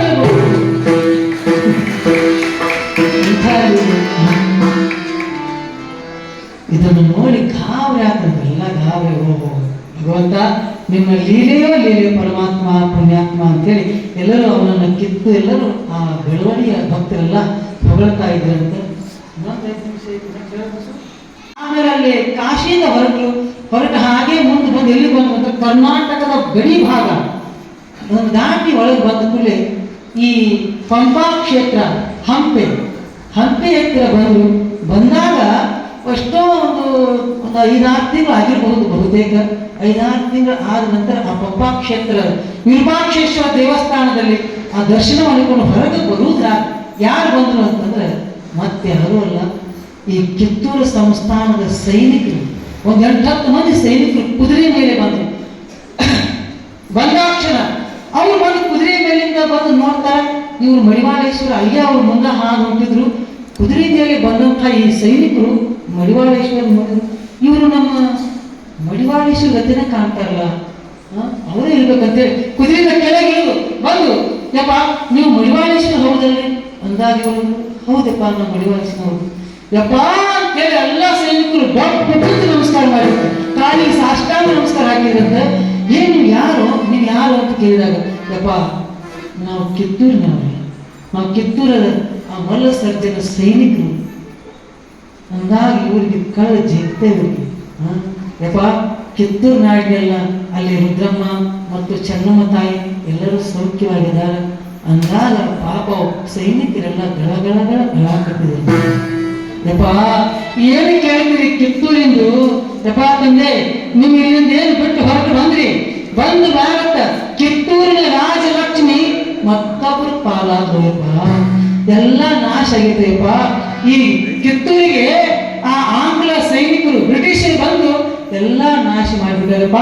ಅಷ್ಟೇ ಅಲ್ಲ, ಆ ಕಿತ್ತೂರಿನ ರಾಣಿಯಾಗಿರುವಂತಹ ಆ ರುದ್ರಮ್ಮ ತಾಯಿಯನ್ನ ಚೆನ್ನಮ್ಮರನ್ನ ಬಂಧಿಸಿ ಬೈಲಹೊಂಗಲ ಜೈಲಿನಾಗ ಇಟ್ಟಾರಪ್ಪ. ಅದಷ್ಟೇ ಅಲ್ಲಪ್ಪ, ಆ ನಮ್ಮ ರಾಜನಾಗಿರುವಂತಹ ಶಿವಲಿಂಗ ರುದ್ರ ಸಜ್ಜ ನೀವು ಕೊಟ್ಟ ಶಾಪದಿಂದ ಅವ ಆಗ ಸತ್ತು ಹೋದ್ರಪ್ಪ ಅಂತ ಭಗವಂತ, ಎಂಥ ಲೀಲೆ ನಿಂದು, ಎಂಥ ಲೀಲೆ. ನಮ್ಮನ್ನ ಹಿಂಗೆಲ್ಲ ಉಪಕಾರ ಮಾಡಿ ಕಳಿಸ್ತಿ, ನಮ್ಮ ಬಾಯಿಂದ ಹಿಂಗೆ ನುಡಿಸ್ತಿ, ಹಿಂಗೆಲ್ಲ ಮಾಡ್ತೀರಪ್ಪ. ತೇನ ವಿನಾ ತನ್ನಮಪಿ ನ ಚಲತಿ, ತೇನ ವಿನಾ ತನ್ನಮಪಿ ನ ಚಲತಿ. ಪರಮಾತ್ಮ, ನಿನ್ನ ಆಜ್ಞೆ ಇಲ್ಲದೆ ಈ ಜಗತ್ತಿನೊಳಗೆ ಒಂದು ಹುಲ್ಲು ಕದ್ದಿಯೂ ಕೂಡ ಅಳೆದಾಡಕ್ಕೆ ಸಾಧ್ಯ ಇಲ್ಲ. ಭಗವಂತ, ಏನು ಹೇಳಿಯಪ್ಪ ನಿಂದು? ನನ್ನಿಂದ ಹೀಗೆಲ್ಲ ಅವ್ರ ಕಡೆ ಶಾಪ ಕೊಡಿಸಿ ಕಿತ್ತೂರ ಅರಮನೆ ಹಾಳಾಗಲಿ, ಮಲ್ಲ ಸಜ್ಜ ನೀ ನಾಶ ಆಗುವಂತ ಹೀಗೆಲ್ಲ ಕೊಡಿಸಿದೇನಪ್ಪ, ಏನು ನೀನು ಹೇಳಿ ಅಂತ ಹೇಳಿ ಮರ ಮೆರಗಿದೆ ಅಂತ ಮರಿಗೆ ಹೇಳಿದ್ರು. ಇನ್ನೇನು ಮಾಡೋದೈತ್ರಪ್ಪ? ಮತ್ತೆ ಹಿಂಗೆಲ್ಲ ಈ ಲೋಕ ಹಿಂಗೆ ನಡಿಬೇಕಂತ ಹಂಗೈತಿ, ಹಂಗ ಆಗುದು. ಭಗವಂತನ ಇಚ್ಛೆ ಹೆಂಗೈತಿ ಹಂಗ ಆಗುದು. ಇಲ್ಲಪ್ಪ, ಹೋಗ್ರಿ, ನಿಮ್ಗೆ ದೇವರು ಒಳ್ಳೆಯದು ಮಾಡಿ ಅಂತ ಅವ್ರಿಗೆ ಆಶೀರ್ವಾದ ಮಾಡಿ ಅಲ್ಲಿಂದ ಹೊರಟ ನಂತರ ಮುಂದೆ ಅವ್ರು ಎಲ್ಲಿಗೆ ಬರ್ತಾರೆ, ಆಮೇಲೆ ಏನಾಗ್ತದೆ ಅನ್ನುವಂಥ ಸವಿಸ್ತಾರ ಒಂದು ವಿಷಯ ನಾಳೆ ದಿವಸ ನೋಡಿಕೊಳ್ಳೋಣ ಅಂತ ಹೇಳ್ದ ಇವತ್ತಿನ ಈ ಪುರಾಣಕ್ಕೆ ಮಂಗಲವನ್ನು ಮಾಡಿ. ಜಯ ಮಂಗಲಂ ಜಯ ನಮಃ ಪಾರ್ವತಿ ಶಿವ ಹರ ಹರ ರಣರಂಗದ ಒಂದು ಆವೇಶ ಎಲ್ಲವೂ ನಿಜವಾಗಿ ತುಂಬಿ ಹೋಗಿತ್ತು. ನನಗೆ ಅನಿಸ್ತೈತಿ, ಇನ್ನು ಬಸ್ಸಿಂದ ಮನೆಗೆ ಹೋಗಿ ಎಲ್ಲರೂ ಬಡಿತಾವ ಹೋಗಿ ದಡಮ್ ಅಂತ ಮತ್ತು ಅಲ್ಲೇ ರುದ್ರಾವತಾರ ತುಂಬಿದಂತೆ ಆಗಿತ್ತು. ಮಹಾಭಾರತದ ಯುದ್ಧದ ಸಂದರ್ಭ ಅದು ಕೂಡ ಮೆಚ್ಚುಗೆ ಆಯಿತು. ಬಸಲಿಂಗಯ್ಯ, ನಿಜವಾಗೂ ಅನಂತ ಅನಂತ ಧನ್ಯವಾದಗಳನ್ನ ಈ ನವರಾತ್ರಿ ಉತ್ಸವದ ಸಮಿತಿ ವತಿಯಿಂದ ನಾನು ತಮಗೆ ಅನಂತ ಅನಂತ ಧನ್ಯವಾದಗಳನ್ನು ಹೇಳುತ್ತೇನೆ.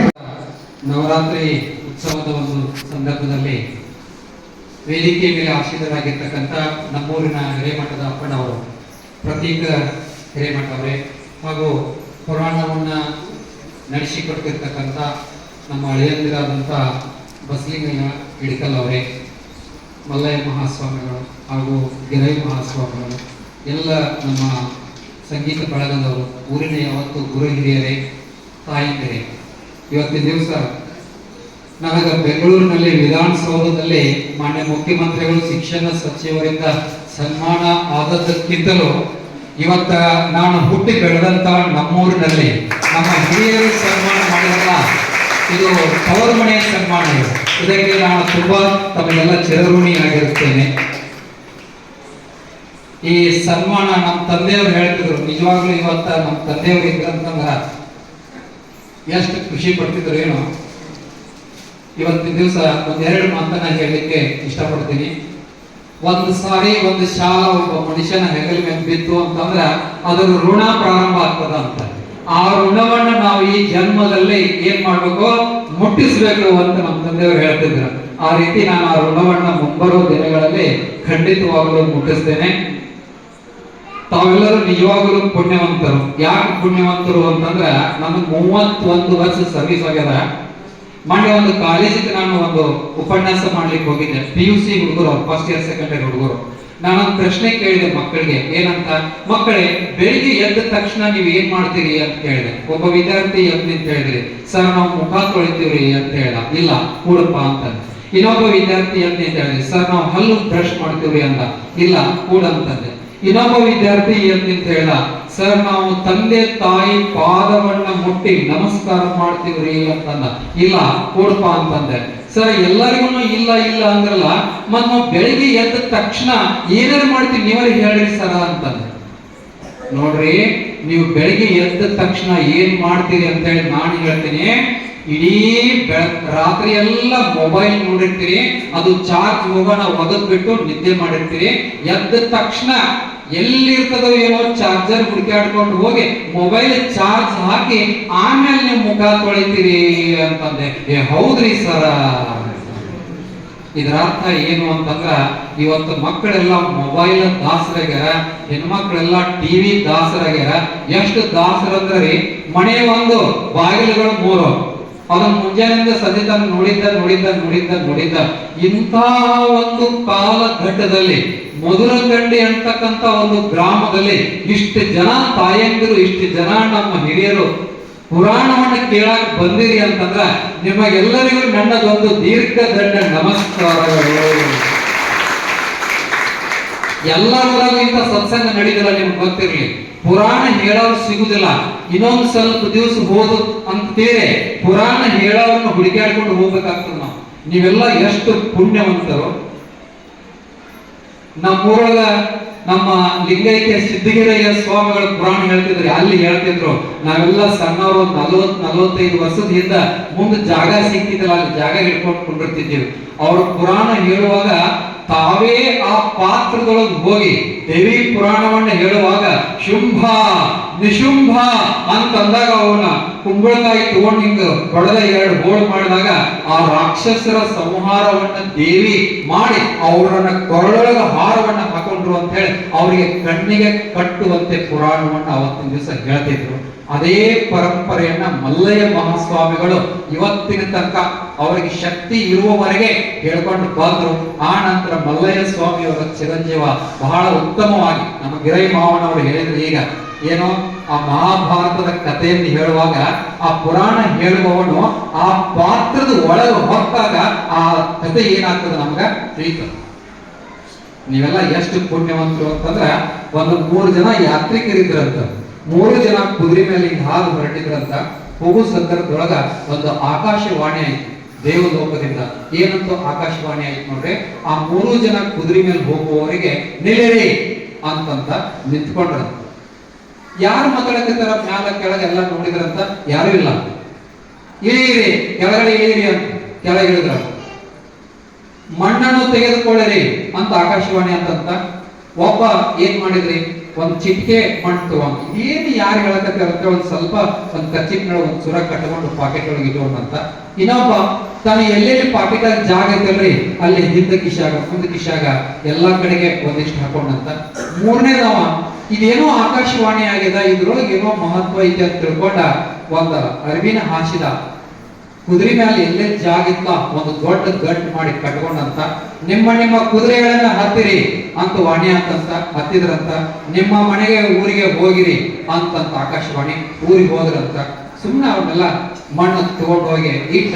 ರಾತ್ರಿ ಲೇಟ್ ಆಗಿತ್ತು, ಮಲ್ಕೊಂಡ್ರಂತ. ಮಲ್ಕೊಂಡ ಬೆಳಗ್ಗೆ ಎದ್ರಂತ. ಎದ್ದ 3 ಜನ ನಿನ್ನೇನೋ ದಾರಿ ಒಳಗೆ ಬರಾಗ ಒಂದು ಆಕಾಶವಾಣಿ ಆಗಿತ್ತು, ಅದು ಏನೋ ಮಣ್ಣು ತಗೊಂಡಿಲ್ಲ, ಏನಾಗಿತ್ತು ನೋಡ್ರಿ ಅಂದ್ರಂತ. ಈಗ ಸ್ವಲ್ಪ ಕಟ್ಕೊಂಡಿದ್ದಲ್ರಿ ಅವ ಅದನ್ನ ಬಿಚ್ಚಿ ನೋಡಿದಂತ ಚಿನ್ನ ಆಗಿತ್ತಂತ. ಅಬ್ಬಾ ಬಂಗಾರ ಆಗೈತಲ್ಪ, ನಾ ಇನ್ನೊಂದಿಷ್ಟು ಯಾಕೆ ತಗೊಳಿಲ್ಲ ಅಂದ.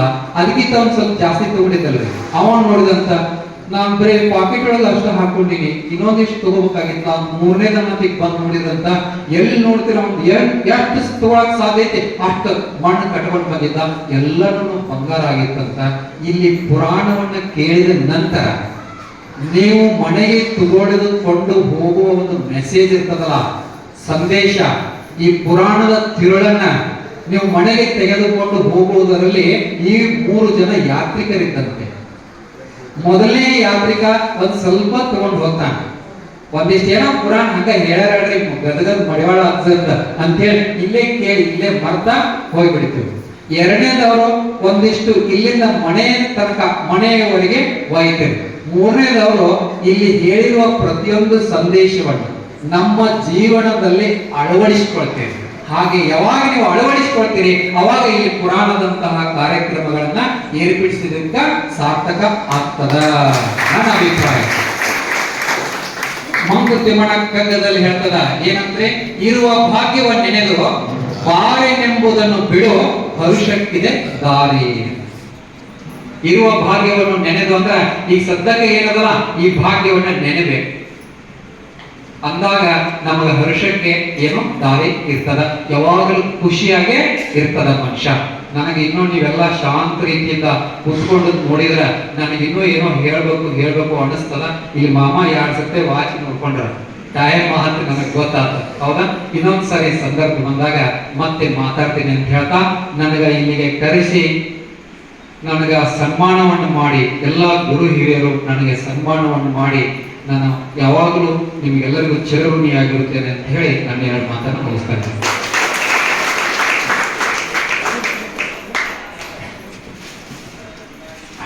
ಮಧುರ್ ಕಂಡಿ